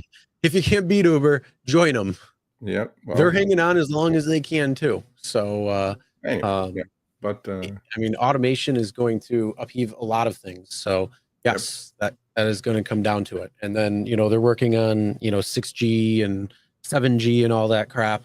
When it comes down to the different data, they're already talking about NVIDIA chips being able to do real-time data analyzation of, you know, real world things that are going on, like road conditions that are changing all of the time, and be able to communicate between cars. So yeah, these are things that all of these companies are working on. They may be all different, but they're all going to come together in the end. So again, as we said, this is the time. Something comes, got to pivot. I mean, you can hold on as long as you want. Absolutely. I mean, milk it until the cow is got no more milk. But when it comes down to it, you know, make sure you have some other things going on, or you're working on other things just when the event comes that things do change. Certain areas, like I say, are going to be affected much quicker than other areas. So yes, Austin, LA, San Francisco, you know, these areas that they're already coming, Atlanta, these are the areas that you are going to have to pivot much quicker. If you are in other areas, then, you know, you may have much longer time. Say New York. New York has laws against AVs right now. They'd have to go into session, change the law, which isn't very hard. I mean, let's be real. They could do that probably pretty quick. But the reality is, you know, right now it's going to be a little bit later to come to New York. So you're never going to see them in New York City. You're not going to see them throughout the state right now because of that. Yeah, I agree. We'll see. I mean, we'll shoot, you know, maybe we'll do like a special about this. You know, Waymo, Tesla. Oh, there's a lot of companies who are working on autonomy. In fact, I did a radio show yesterday morning, 7 a.m. And we were talking about autonomous trucking, right? I mean, look, there is disruption coming, like it or not. I think about my kids' future all the time, right? AI is here. What are you going to be able to do that AI is not able to do 10x better than you already? All these truckers, I feel for them. There's hundreds of thousands of people, right? And driving on the highways and freeways of this country, supplying stuff to Walmarts and Costco's and things. They're all going to go autonomous, especially on the highways. What are these people going to do? You can't retrain everybody. And, you know, but obviously, look, there's two sides of the story. I'm just looking at it more on the finance side. How do I benefit from it? And a lot of people are feeling threatened and saying nothing is going to happen. I'm like, okay, fine. I'm going to throw a massive monkey wrench into this. Don't worry, because over the next 10 years, there's going to be a lot of people that are going to be leaving because they're old. And there's not enough replacement generation coming. So we're going to see a tightening of everything, which could include autonomous vehicles. It could be a pipe dream And who knows, maybe down the road, it might just not be reality because there's not enough people to replenish and use the services that are there. So it might not make any sense. So who knows? We'll see what happens. It's a decade away. They're expecting a lot of changes over the next decade when it comes to silent boomer generations starting to, unfortunately pass. But, I think it's accelerating. I think it's going to be faster. But anyway, we'll just talk about this. We'll do like a special. Are autonomous vehicles going to replace all drivers? No, but we'll do a special about that. All right, well, let's move on. Let's talk about a driver hanging a note in his car for being an inconvenience because of his language barrier. Yeah, this felt interesting to me. I don't know. What do you think about this? I think it's cool. There's a lot of riders now complaining that it reminds me of the exact same article that came out like a week ago as well too. That was a sign in the car and he couldn't speak, so he had a sign. He says, "If you need to use anything," it's literally the exact same article, but he couldn't speak because he was deaf. Oh, okay. No, this one. So it's literally. I'm wondering if this is just like AI slop that's cut just and paste, coming out, putting different. Because literally, it was the same exact article. It had a note. It was touching to all the people that were in it, and the person was deaf in this case, and it said the same thing. So it said, if you need anything, please put it in the app so I can see like the text, so I can go. And if you need radio or something, you can use the Bluetooth. And it gave the password. So it was like literally almost the exact same. It's just, I don't know if it's, again, I don't know if this is AI and fake, or if it's just, who knows? I don't know. Yeah. I mean, look, this is endearing, obviously, right? And then it could be, cut and paste, how articles get duplicated these days. But I saw it in this article from August 6th, a few days ago. Uber driver hangs a note apologizing for being an inconvenience because of his language barrier. Like a lot of riders these days are complaining fares are up, the cars are shit, the drivers don't speak English and do this, do that. I thought it was pretty endearing. I thought nothing wrong with that. It says, "Hello, my friend." It read, "I'm sorry that my English is not good enough to communicate with you. Please inform me of your needs during the journey through the Lyft or Uber app." Then came the part of the note that seemed to hit Jessica, who was the writer for this trip, and those who saw the video hit the hardest. It said, "I am very sorry for the inconvenience." Maybe he couldn't find the correct word. I don't think it's an inconvenience. "I'm very that you don't speak the language of the country. I am very sorry. It's an inconvenience for you, probably more than anything else. I'm very sorry for the inconvenience caused to you, but I promise to complete your journey safely according to the speed limit of the road. Thank you." I thought it was pretty cool. I think in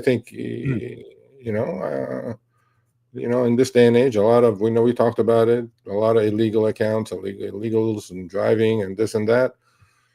I think this will play well with riders who, most riders are quiet anyway. They don't want to have a conversation, right? And what do we say? Read the room. If the rider is talking to you, then you open up, talk about it. But I always let them take the lead, the rider.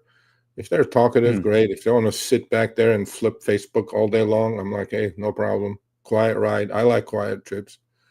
And it also changes at the time of the day. On the weekends, maybe there are a couple of drinks in them. Then they're more talkative, different story. But in the mornings when they're taking them to work, they're focused. They want to, maybe reading emails before they go to work. They don't want to be in a car with a chatterbox, blah, blah, blah, blah. There are some drivers that pick me up. They're just fucking, bro, shut the F up. I just want to just quiet. I know, right? I mean, seriously. And I'm going just shut up. But I'm not going to say that, but I think this played well. I think it's pretty cool. Yeah. I mean, it's a story. I mean, everybody's got them. And like I said, I just kind of found it bizarre that it was a very similar story that came out pretty much the same thing, but with a person that was deaf. And literally it's like, yeah, use the app to get, if you need anything. And then here's the music, except the one cool thing he did put in there in that, which this is why I don't think it's AI. I think these are real stories. But he said, if you have a song with bass, then I can enjoy it too. And that is absolutely true, because deaf people will listen to high bass songs because then they can feel the music. Is that true? I didn't know that. Mm-hmm. Oh Yep. shit! I Oh, was that's in, very cool. yeah, I didn't know that. at RIT, Rochester Institute of Technology. There is a big deaf population that goes to that school, and they have their own dormitory, and you can hear the bass literally kicking from outside that dormitory. And then also down the street, they would have tons of sound systems in their car because they would listen to the music through feeling it from the vibrations of the subwoofers. I honestly did not know that. That's pretty cool. I think this will go a long way in this day and age of driver quality, car quality, service quality going down, and fares are being higher. Riders are getting pissed off as they are. That's why when they turn into, we talked about this last couple of weeks about friends and family trips, conversions, and things like that, right? I think this will go a long way. I think this is a pretty cool thing to do. I mean, not knowing the English, not English, I'm assuming, obviously, not knowing the language. I mean, look, hopefully you're learning. That's all there is to it, Yep. All right, let's move on and let's talk about some of the funnies we got going on here. Shit, bro. So I came across this and saw this, and it said, I put, this is your Uber passenger. What are you doing? So for those who are just listening, actually, if you're watching the video, look at the screen right now because you got to see it. If you're just listening, it is a guy who is passed out drunk in the car, but not sitting in a seat. They're literally hunched over between the seats. So they are on the floor. And yeah, I could only imagine, what are you going to do in this situation? He's and everybody else, literally what would you do? He's in the wheel well. How did he get there anyway? I'm not even sure. I don't know. I mean, and he's like organized. He's not like sprawled around. Like he's like, he's got the little fetal position going. His head is on the things. He's like literally, I mean, he looks pretty comfortable to me, Yeah. I'm like, what would you do? I responded to this one. I said 911. Yeah, that's literally what you could do. I've had one. I have had only one to call 911, just one time. And the rule of thumb is, folks, if you do run into this probably is 1 out of a million rides. Okay. Well, maybe there'll be 1 out of a million. Man, No? I don't know what you're doing, but I don't know what you guys do in LA. But here in Buffalo, we know how to drink because we drink till 4 a.m. and we ain't messing around because we got 9 months of freaking winter. So what do you got to do? You can make new babies, or you can go out and drink. Yeah, Either one, it's going to be a happy ending. I would call 911. First of all, I wouldn't touch this guy. Okay, I just don't touch, because liability is on you. I wouldn't touch anyone because they'll wake up and then this God is knows. Why I suggest getting an air horn.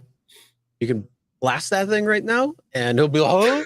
He'll wake up and then he's like, "Get the fuck out of my car." I don't know if he's passed out. I've had one that.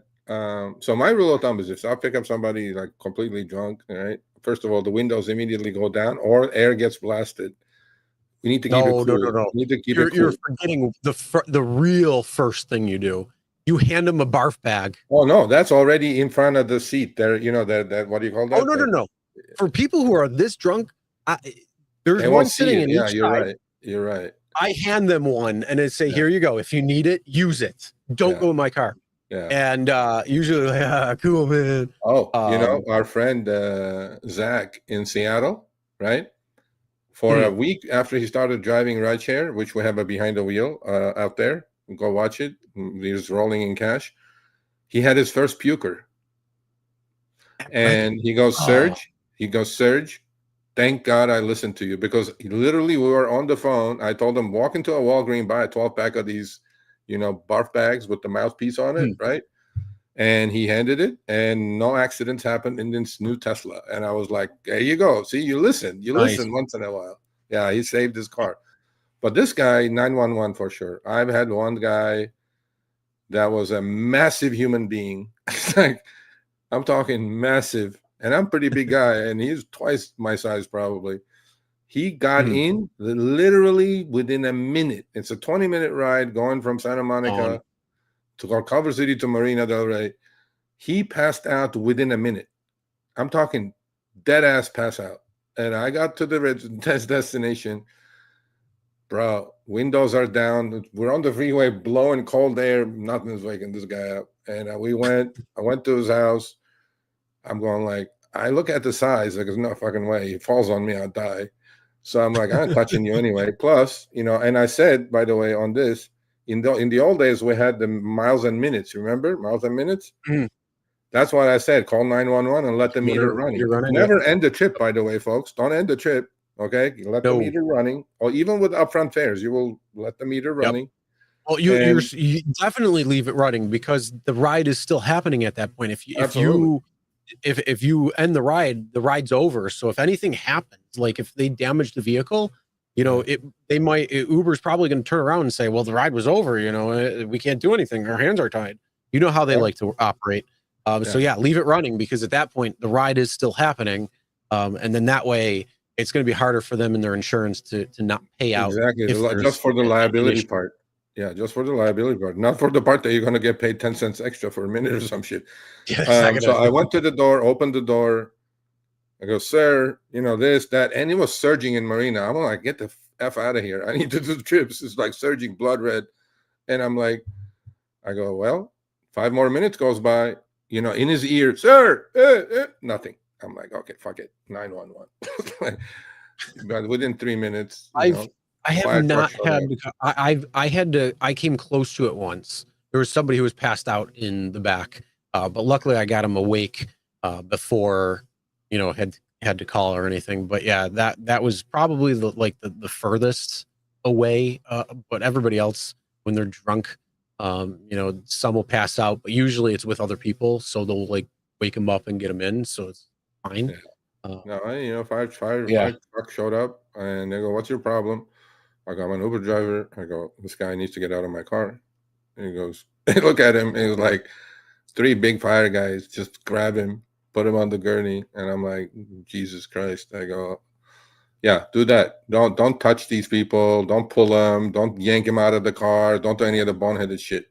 What are you talking about? The best thing to do, open up the other door. I mean, he's perfect position. All you do is kick him square in the ass and let him fall right out. Don't listen to Chris. Don't do that. Don't actually do that. That was a joke. Don't do that. Don't touch. Don't do anything. Don't. Just let him be and call 911. Or the bear that's down the street with a little bit of honey. That'll wake his ass right up. Or have a bear mask in your car. Put it on and wake the guy up and then freak it out. No, it would be really funny if you're on the highway. If you're on the highway, the rumble strips. Yeah, those will wake you up. You go over the rumble strips, and you're like, "Holy crap! Oh my god!" And that adrenaline rush, bro. That adrenaline kicks in. There's yeah. Oh, that works. I've done that to a couple of people. Freak the shit out of them. That works. That works. Anyway, so that's one, and then not actual passengers, like friends of mine. Yeah, I agree. I've done that too. I agree. It's like if I'm driving, you're not sleeping. No. Anyway, this will happen rarely, but it will happen. So call 911. And the last but not least, you don't drive at night. There's a lot of drunk people that get in the car. They may not pass out, but they sure want to. Yeah. Then of course the last one we got. The last one was created by our good friend Len Sherman, the professor. You know how you guys get and in fact, I sent this to Jeremy and I sent to somebody else at Lyft. Both did not like it. I thought, have a humor. I go, this is a joke, obviously. Right? They didn't like it. They came back with sad face. So I'm like, what? What is your sense of humor, bro? Anyway. So you know how Lyft sends you this passive aggressive, stuff? They go like, hey, you're canceling. We're going to put you in a timeout or whatever, right? And they do put you in a timeout, by the way, for some reason. I don't know, like elementary school. And Len came up with this and he tweeted it out. I thought this was pretty funny. And here's a pop-up response that every driver wishes they could send back to Lyft after they send you that warning saying, "Oh, we're going to deactivate you if you keep canceling," or blah blah blah. And then he created this, I'm sure with AI. It says low pay notice. I noticed you've been offering unacceptably low pay rates lately. You can always start offering better pay if you want to achieve higher acceptance rate. Got it? I was like, yeah. So I tweeted this out. So it's on my Twitter. Go follow me if you want a copy of it. It's there. I thought this was hilarious. Yeah. Because the on the bottom, he also put that Lyft's actual threatening, screenshot of whatever the in-app message they send you. I guess stop canceling, or don't cancel too much, or don't do this and don't do that. And I'm like, I thought this was funny. So there you go.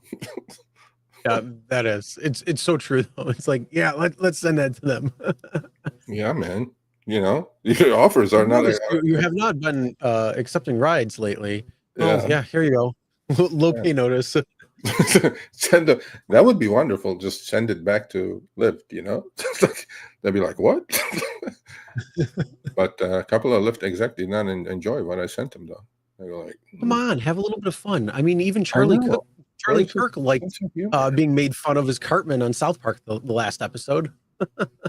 I guess not. I don't know. They didn't like it. They I thought like Jeremy Charlie Kirk like made his profile picture Cartman dressed as Charlie Kirk. he's like owning it. It's hilarious. I don't know. Well, I guess it hit him where it hurts. Fun. That's the point. It hit him where it hurts, man. They go like, it's true, yeah. But anyway, so that's the show, folks. Well, no, that's exactly why they didn't like it, because the truth stings. It hurts. It's like a boxer. So when you get hit, they laugh. You see that, you're like, yeah, that's a problem. Yeah, it's like a boxer, right? When you get hit really good, they laugh. You hurt him. You hurt him pretty good. But we'll see. I don't know. Anyway, yeah, that's our show. Hope you guys enjoyed it. Thank you for showing up. Oh, we have. Wait a minute. We have. What are you talking about? Sorry. I'm way ahead of myself. We're not leaving just yet. We got a couple of things going on first. I forgot how this is done after a week of absence. So hold on. First and foremost, we are going to be doing our driver's corner. Yeah. So for those who want to come on, talk about anything, you can join the show. Link is being put into the comments right now. So it's open topic. Muhammad, stick to one. With your exception, not Muhammad.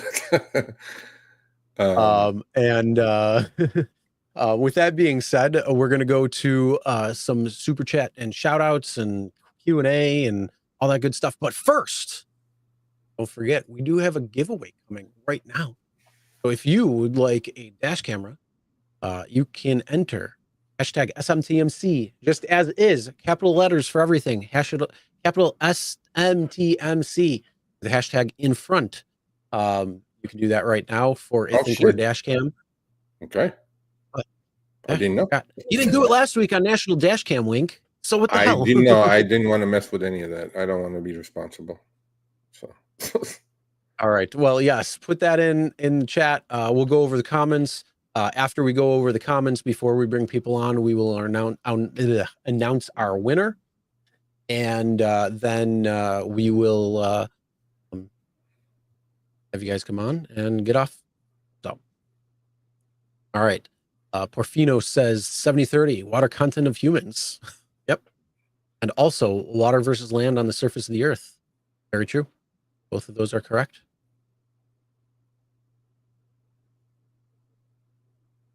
Sergio, you had a good show. Keeping it down. Thank you. I had to go out of town. I couldn't deal with Sergio for another week. No, I'm just kidding. Well. I'm gonna take a long walk on a short pier. Rodriguez says, I have so many screenshots too. Well, send them. Send them in. Wants them all. Sergio at therideshareguy.com in regards to the Hocus Pocus on the 70-30 split. Not any screenshot, please.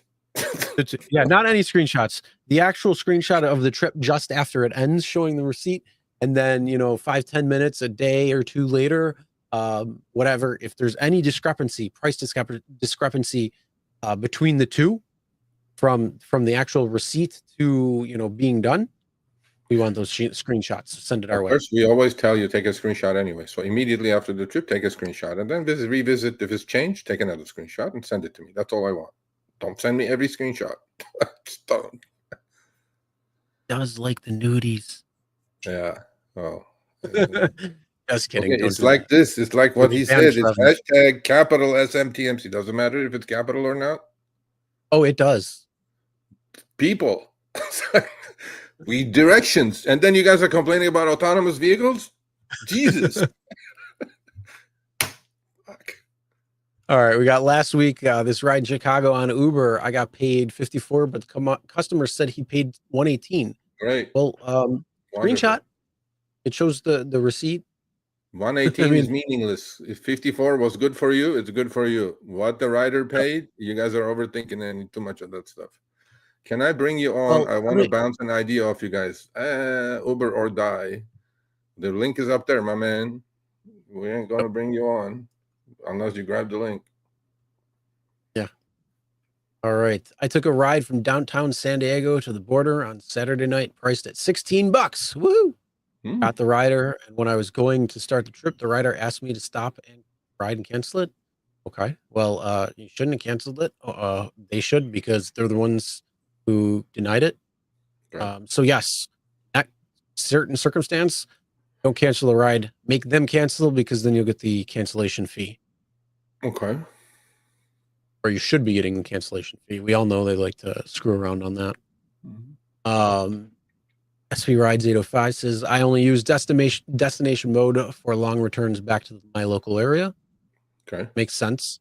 I mean, if you're going from, like, say, Cleveland to Columbus, you don't want to stick around in Columbus and you want to go back to Cleveland, then you can. Makes sense doing it that way, yeah. Sounds and good. Then hopefully you won't be deadheading the whole way back. That is one of the best times to use them, even with upfront fares. Joseph Langford says, lawyers are going to jump on. Were you hit by a robotaxi? Hold on. Were you hit by a robotaxi? Make sure you call us at the law offices of Dinger L. Baby-Woo-Doo. Call the law offices at Waymo and Waymo. Call the law offices of Waymo, and we don't give a shit. Yeah. The link is up there. Okay, this guy's spamming the board, bro. Can you just put the link up there so let's see what this dude has anything to say?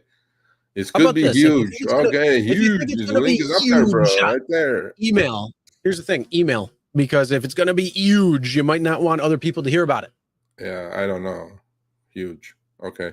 All right, link's email. already been given. Sergio@rideShareGuy.com. Sergio at the RideShareGuy.com. Scroll up the chat. Here. I'll put it in there again. Jesus. There we go. There's the link. And you better be summarizing it in like 5 minutes, because that's what you're going to get. I'm not trying to be rough on you, but when you spam the board that much, as important as you think it may be, it probably is not. Use the system to your advantage by autonomous vehicle.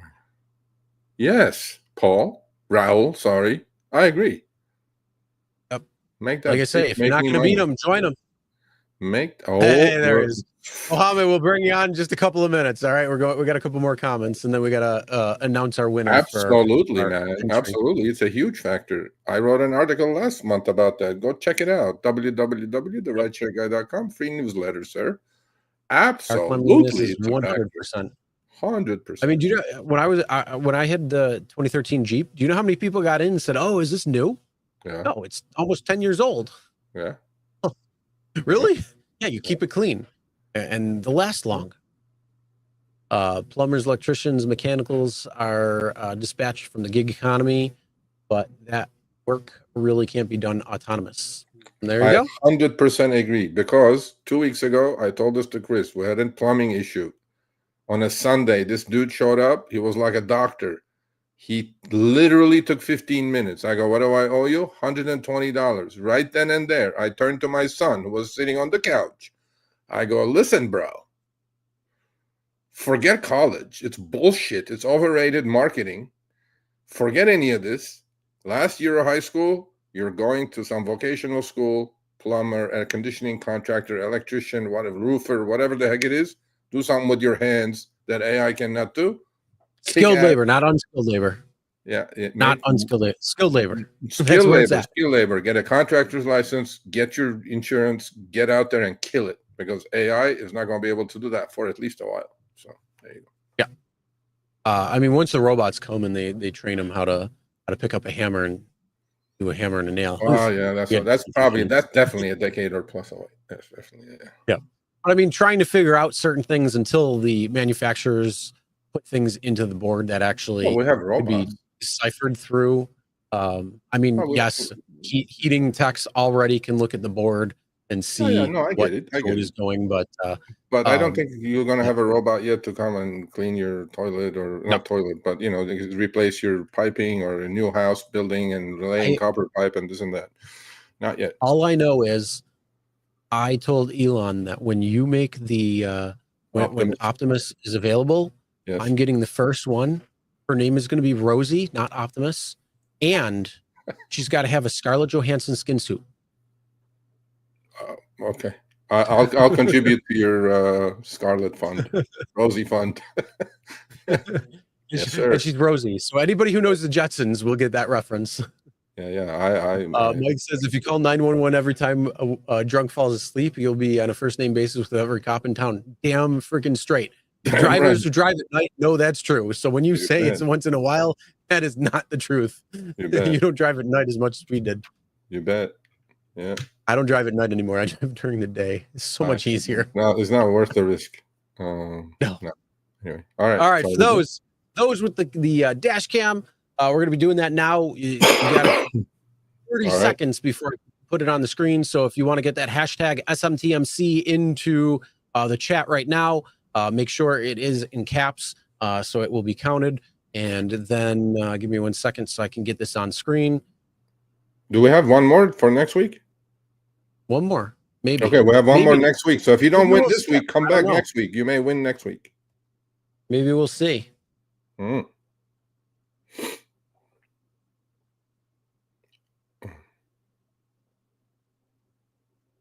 right, who's our winner? Boba T. Boba T. Those bubbles. Okay, Boba, email me, Sergio@therightshareguy.com. Say I won. I love it. I love it. Boba, I love it. It says the balls felt weird. So the little text that's right there that you can't read, that's what it says. Boba, and those who drink bubble tea, Boba, you won. Boba, you won. Those who drink bubble tea will know exactly what I'm talking about. That's right. So Boba says, if it was a dude, I was only looking to cleaning gutters and windows. Well, that's like a little, less. We're talking some licensing and stuff. Long story short, Boba, you won the dash cam. Email me, Sergio@therightshareguy.com. First off, before we bring on Muhammad and Uber One and anybody else who wants to, then what you need to do is come on. But before, what was I going to say? Fuck, I forgot. God damn it. Hey, you thinking Scarlett Johansson? That's what happens. Huh? I think so. I think I am. Crap, what was I going to say? Damn it. That's right. Oh, well. All right, so let's bring on Mohammed. Mohammed, what's going on? Greetings, RSGs, Chris and Sergio. Happy Tuesday. Happy Tuesday. Tuesday. One thing I want to talk about is Trip Radar. I know I said a while back about opting out, or now I could just go offline while I'm dropping off someone. But see, all this time, keep getting rides with Trip Radar, looking at it while we're driving. That's very, very dangerous. Now, here's the analogy. I was watching Leverage Redemption Walk in the Woods, and in the early part, Brianna, she's looking at her phone and driving back and forth. And what does she do? She hits Sophie Devereaux. So, God forbid something else happening to, or you get in an accident. The question is okay.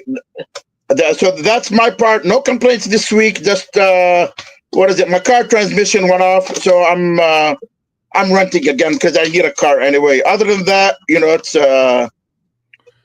no complaints. Mohammed, we don't care about complaining because we're used to it by now. But doesn't mean you need to complain. Just no. stop all No, your no. head. Okay. Yeah. I wanna ask you something. You're in Detroit, Michigan, right? Yes. I heard they have the best Arabic food in Detroit, Michigan. Well, here in Dearborn, we're famous for three things: Ford Motor Company hometown, Henry Ford Museum, and a big community of Arabic food we have. And I'm there. yeah. So those are the big three. If anybody wants to go to college, we have the University of Michigan Bullshit. branch. Don't go to college. No. Okay, look. I went to Michigan, so I graduated. My approach will be is go 2 years to a community college, learn a trade.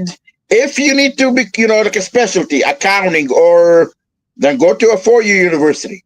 No, don't do any of that. AI is going to do any of that already 10 times better than you. Lawyers, all the shit. Even doctors now are going to get kicked in the ass. However, I told my son to do something with his hands.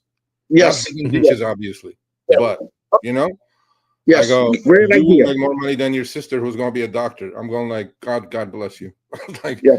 all these, I'm going to be broke before she becomes a doctor. So there you go. No, hopefully not. Now, look, this is what I make with my hands. I make these keychains called GIMP. So I got U.S. flag, Michigan State. Where's flag ours, of bro? Lebanon. Where's I make ours? these. I hope you're selling these in the car. No, I don't sell them in the car. No, I'm very strict about that because I don't want to get reported. I got them listed on Facebook. And okay, one other thing is, 3 years ago I rented a Tesla. Yeah. The Tesla has a glitch that when we're at a traffic light, it doesn't recognize the cars around it. I noticed it 2 or 3 times. We were going uphill, like a small, uphill incline. Now, if the cameras don't recognize it, and the car takes off right away, and it's not seeing the cars in front of it, and what happens if it hits them? Wait a minute. So that were you using FSD? I was using it. I had a Tesla Model 3. I know, but were you using full self-driving? No, I was driving. Then why do you want the car to notice the other car? You're in the car, you're driving. I understand that, but if let's just say the car is driving by itself and the same thing happens, if the car, the cameras can't see over the ridge. There you go. There's your answer. Right? So that's an accident waiting to happen. Okay, listen. If you drive an FSD now, that thing drives better than most of us put together. So probably yes. Except Mohammed, Sergio, if I do come to have Michigan, I'm definitely going to look you up. And even if I come anywhere near Michigan, we're going to go have some Arabic food. We're going to have some kebabs. Welcome. Okay. What I was going to say is, okay, you're done. Okay, I'm done. No, that's okay. I'll save it the next week. Thank you. We got the other guy waiting. The huge news. Good. Thank you. Okay, thank you. We love you. Allahu Akbar. Be well. Love you, everybody. Assalamu alaikum, and have a great week. God bless. You have it safe. Be safe. Please be safe. Thank you. All right. So I remember what I was going to say. It was about college. One of the things is, you could instead go to college, spend, I don't know, $100,000 on a gender studies degree, or you could go to get your auto tech, or you could go and get some sort of, actual real certification from being an HVAC or plumber or anything like that. And guess what? You start getting paid day one. So when somebody is at school losing $100,000, you're out there, you will have $100,000 by the end of the 4 years. So by the end of the year. And here's the best part. Here's the best part. If you want to switch things right now, because writing's on the wall and you got to pivot, skilled labor is a place that you can go. A lot of local unions are looking for people to apprentice, and you do learn right away, and you do earn right away. So it might suck for the first couple of years, but you know what? That's what you got to do. Yeah, I'm telling you, I did a video about this on my finance channel. Do not go to college. If you're going to go a 4-year degree, marketing, some other bullshit, some other anthropology or archaeology or whatever the fuck, don't do it. You're just going to come out with $200,000 in student loans, pay the rest of your life. Marketing, what is marketing? You're going to Chipotle at $20 an hour. What marketing, bro? It's not I'm gonna going to work give you a 4-year marketing degree in in 10 minutes. 8 seconds. Exactly. In 2 words. 2 words. Sex sells. There you go. That's all you need to know. There you go. Yeah, don't That is marketing. College is overrated. In my day, it was not. Today, college is way overrated. Way overrated. God, yeah. It's the marketing scheme, just sucking you dry the rest of your life. All right, Oh, let's God, put yeah. on Uber One. What's up, Uber What's One? going on? Hey, what's up, guys? Man, I've been watching y'all show for a little minute, man, and I've been entrenched you. out here in Dallas, Thank you, sir. Texas. Been wanting to talk to you. A couple things. First, I know you just mentioned, getting another, like not going to college and wasting your time. Like I did that, and yeah, it can be a waste of time, especially like if you start getting into this rideshare stuff. Like you might have these degrees and stuff, but actually employers frown upon people who do rideshare. Like when you go in, they look at like, oh, you did the last 3-4 years doing that. That's like contract work or something. They see it as it wasn't a 9 to 5, like you don't have like that consistent work history. Like I've ran into this problem. I have a degree in criminal justice and a minor in communications. And I've ran into this problem. Right now I'm trying to get back into law enforcement and everything else. But in the meantime, like trying to put food on the table with this Uber and Lyft, it's been a struggle. So a couple of things I wanted to point out. I don't like how they're sharing our cars now. Like you got the Uber share. They took away the option to do like comfort and stuff. Like I used to do straight comfort and I used to make good money. At one point I was making 10 grand a month out here in Dallas, Texas. Like I was cool. I was like, hey, I'm making 6 figures, good money. I do like 10, 11 hours a day, was making well into $600 a day. Those days are over. I tell people all the time, like you'd be lucky to get a good $200, $250 a day if you can really be out there for 13 hours. So that's out. Now they added the share option, which further depletes your money because now it's like they're giving people rides for extra $5, but you don't see any of that share money. That goes straight to them. So anytime I get a share, I cancel it like right away. If I get a share, I'll just put it so it's like I can't accept no more rides, and I'll just take that one ride. If they throw somebody in there, I'll cancel that one. Now, if I do take a share that looks good because I'm going a certain direction, and one of those riders cancels, you got to cancel that whole ride. If you take that ride, you probably get like less than half. They usually make you take the lesser of the amount that was going to be on that ride, which is another little scam that they've been running. I noticed that too. I lost my truck. I was doing Uber XL. I lost my truck. I put like 80,000 miles on it in less than a year and a half. Lost my XL truck. The screenshot's been horrible. I wanted to ask you guys if you heard about this. I was talking to another driver the other day.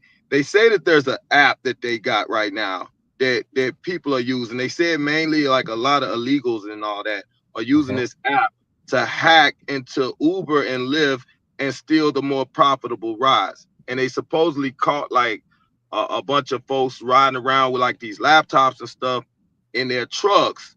And they're able to like redirect all the rides. So you end up with the crap rides and all the good rides are going to these illegals that have signed up for this app. Do you guys know anything about this? I've heard about it. It was happening at LAX, where I'm in LA, and that problem was solved from what I know. However, I know there are bots, that a lot of drivers use bots. When you get a trip radar and it's a really good trip on trip radar, but you click on it and you will never be matched. Never get it. I never get it. Because it's like eBay, when you're just trying to buy something.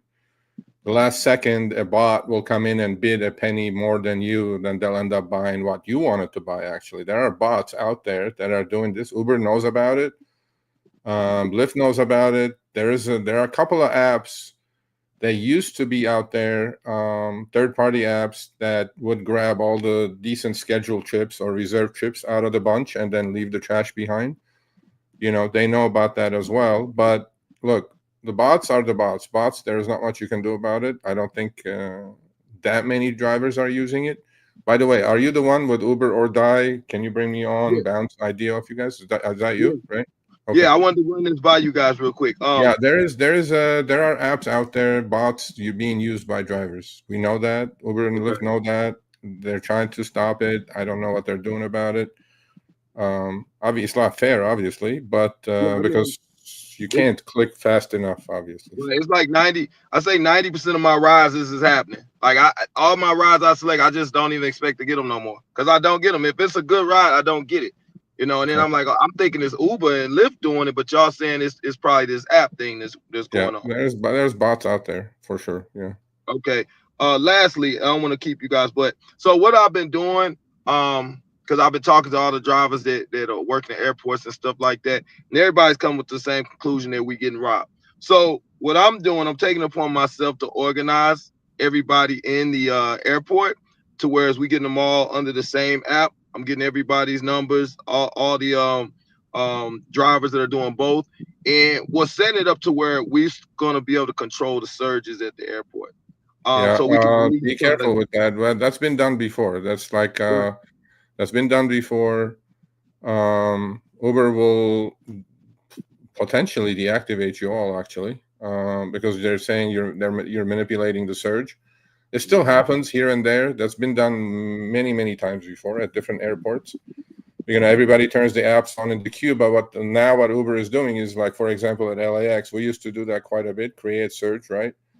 Now they're sending LAX police with motorcycles, and they're just going around the lot and making sure that your app is on if you're in the lot.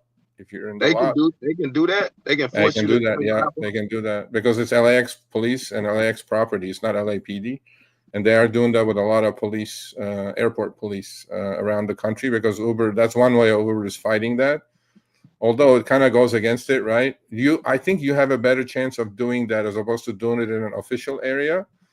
Find yourself a busy area, and if you can organize, which is very difficult to do, locally, like very small base locally, right? If you can maybe create a group and then just, like, for example, I'm in Santa Monica. Maybe there are 200 drivers in Santa Monica. I get a hold of these 200 drivers, and in morning time, I make sure all the apps are turned off, create surge. Everybody grabs a surge chip, goes, and then you wash, rinse, repeat, right? Because Uber cannot create drivers out of thin air, right? There's 200 drivers. You can do that very locally, like street by street, almost on a small area, maybe 1 mile square kind of a thing. But if you do it at airport lots, they will deactivate you most likely. So you saying that won't work here in Dallas, Texas? No, it won't. And don't do it at the airport. One of the things you could do if you are talking with other drivers, make sure to turn off rides like you said you were doing with shared. Just turn off, like, stop new requests on both apps. That way, then it takes you off the app. So if all the drivers are doing that in the area, it's going to take all the drivers off who are actually currently in rides at the time. So that can help when it comes to how many people are on the road. Because if you leave your app on, well, then they're going to say, hey, you can get the forward dispatch trip coming in next, and you can get queued rides. And then that way, it's going to say, hey, there's 100 actual people on at the time. 30 of them are giving trips, 70 of them are out, but there's 80 people looking for trips. If you did the same thing where 80 people are still looking for trips with that same 100 people that are online, if 30 people are giving rides, but they turn the app off or stop new requests, that means now there's only 70. So there's still 80 rides. So that's already more riders that are looking for rides than drivers coming in. So you'd have to, again, say to everybody around, that's the best way to do it, because then that way you're following the same rules when it comes to everything. You're not going to have, manipulation of surge or anything where they could potentially get you, anything like that. Okay. Well, yeah, I see what you're saying. My thing is, like, they give us this facade right now and give us the illusion that we contractors. We're not contract. We underpaid employees. I mean, that's obvious. They got all these incentives that we can't get. They dictate how much you can get paid based off your AR. Your AR is not good. You don't get this ride. You don't get that. And then they put that stuff in front of you, that standard or whatever, so that they'll make you feel guilty. Like, oh, that's the reason. Like, you're in standard. You need to work harder so that you can get this other mode, so you can get better rides. And that they just, like, basically making you a slave. And anybody that's accepting that, they're not making any money. It's like, but you know what? But I hear that quite a bit. Listen, what's your name, by the way? My name is Jordan, but yeah, Uber one is Okay, good. no, that's fine. Jordan, listen, the writing has been on the wall for a long, long time, right? You said it yourself. You used to make 10K a month, 2,500K or 2.5K a week. Pump it in there, work hard, make the money. Now you're still working hard, but you're not getting it, right? But you said it at the start. You have a criminal justice degree. You need to pivot, man. You have something that most people don't even have. A lot of Uber drivers are desperate. They're just doing it because that's the only thing they can do. Doesn't seem like you're somebody like that. And you need to understand, use your talents for some other things. Rideshare is not, be all end all. I mean, for you anyway. Like, I'm trying to be really positive and say that to you because if what you said is true, you have a degree in criminal justice or whatever it is that you want to do. I think, young guy, do it, because don't wait, because like, I know for a fact that Waymos are testing in Dallas now. Once Waymos show up, you're going to see a major difference. These things take trips, because what I do is Uber has a sweetheart deal with Waymo. If you're thinking you're not getting good paying trips now, once the Waymos are in town, Uber Algo is feeding these Waymos all the good trips, right? Because they have a sweetheart deal. And you're going to see less and less and less. So writing's on the wall. I would just slowly say, hey, it's been fun. I saved my money, hopefully, and I invested it or did whatever with it, and then just move on.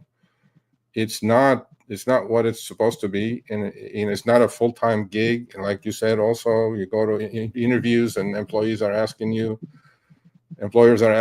hey, what did you do? You said Uber 3-4 years. They're frowning upon you doing Uber and Lyft for the last 3-4 years as opposed to full employment. But I say this as a rideshare channel. I shouldn't say this, but I'm saying it. The reason I'm saying it is because I think everybody needs to wake up and have a reality check. And I go, I'm better than this. I don't want to do this the rest of my life. Yes, it's comfortable. Yes, I'm still making a living. If it was so horrible, nobody would be driving. People complain, but they still do it. But you have something extra, which most Uber drivers I don't think have. And utilize your skills for some other things. It's an easy thing. You wake up whenever you want to turn the app on, you make some money, you go home. I get it. But what are you giving up in return, right? What is that? You have stuff, man. You should just pivot and adjust and move on, as opposed to stay in rideshare, because I'm telling you, not much is going to change, and it's going to get worse when the autonomous vehicles show up. Yeah. I appreciate your input on that. That's likely what I'm gonna do. I'm actually waiting on one of the departments out here right now to get back to me. It's a long, tedious process getting Doesn't back matter. Start somewhere, man. You have tools. Just use those tools, and I say this to everyone. I mean, look, we all need to look into this. There's an end game to this. Each driver does it for a different reason, and whatever your reasons are, I don't know, but things are not getting better. The same things I was hearing 5 years ago, 6 years ago, I'm hearing today, and it's getting worse. We've proven it. Pay is getting worse. At one point, you need to say, okay, I had enough. I got to do something else, right? And I'm highly, I'm trying to motivate you. I'm just saying, you have something. You have an education in something that maybe you're passionate about. To go pursue it while you're driving. Still pursue it. Don't just sleep on Uber and Lyft. Uber and Lyft is not end all be all. Yeah, I got you. I don't want to take up all you guys' time, man. I appreciate it, man. I watch you guys show all the time, man. And Keep in touch, Jordan. It's been motivating. You guys help, kind of explain some things and let me know what's going on in other areas. So it's very helpful, man. I appreciate what y'all doing. No, absolutely. We're here for you. But, if you need anything else, Sergio at therideshareguy.com. We're just not here to give you the tips and tricks, because at some point you run out of those, right? At some point, motivate, inform, educate, and just, there is something else out there. We're better than Uber and Lyft. Not that Uber and Lyft is bad. I think it's good. But if you have something else, time to plan, time to get going. I got you. Okay. All right, guys. Well, y'all stay up, man. It's been a pleasure. All right. Stay safe. Man. All right. Have a good one. All right. All righty, sir. I mean, I guess ICE is hiring. Yeah, man. Oh, Yeah. I mean, all I right. think, I mean, we have to do this. You know, we have to tell people that if you have something going, just keep pursuing it. Uber and Lyft Yep. is Uber and Lyft. They're Or, gonna or be there. just go after something. Yeah, man. You know, whether, I mean, if you have, I know Mike Smith is talking about private rides. You know, that's an option as well too, where you don't have to worry about the trips, because if you get, you know, your client base, you have plenty of time for getting a client base, and you can lower the costs when it comes to what Uber and Lyft are charging. You're still making more. They're paying less. They're going to be happier. You get to work with people you want to work with versus not. So that's an option for people who love driving and want to continue driving. You know, I've been saying that for a little while. Just again, make sure you follow all the laws and regulations that you need to, proper insurance, so then that way you don't get in trouble in the event of an accident or somebody gets pulled over or sting operation or any of that crap. So then that way you don't have to worry about that. But one of the things that you could also do is, you know, find a passion. What do you like doing, or what have you been doing, or you know, whatever. So Yeah, man. I mean, I wrote an article last month about that too. It's like, please read it, read these things seriously. I'm putting a lot of time into it. I'm thinking a lot what drivers can do. I see the light at the end of the tunnel. The light at the end of the tunnel is not the end of the tunnel. It's a train coming at you. I see it. I see it as a channel. I see it as myself. I'm not going to be doing this for much longer, because what's the point of doing this when drivers are suffering and they're not making more money, or every year it's something, every year it's less. And now you have autonomous vehicles coming. So I'm going, okay, what's my pivot? My pivot is, okay, if these cars are out, I create a tool for me to earn money with the new vehicles zipping around and making me money. But have the background, have the understanding, don't just be foolish enough to say, yeah, I'm fine. I have another 5 years. 5 years comes and goes like this, bro. I know it from my kids. My daughter's graduating college. I brought her home 23 years ago and she was 19 inches tall. Where did 19 years ago, 20 years ago? I don't know. So figure it out, folks. This is, realistically, just have a chat with yourself. So. Or like we said, skilled labor, always needed. Yep, absolutely. You can learn on the job, and you don't really. I mean, you literally learn as you go. So day one, you start learning. You start as an apprentice and go from there. So, always a great way to do that. And with that being said, we're going to wrap it up now. Thanks for watching. Thanks for enjoying. Boba, make sure you email Sergio at therideshareguy.com for your dash camera. Congrats. And anybody else, better luck next time. We have another one next week, or maybe we'll go in 2 weeks. I don't know. We'll see. Probably next week, though. So make sure you smash that like button, and we will see you guys next week. Thumbs up, please.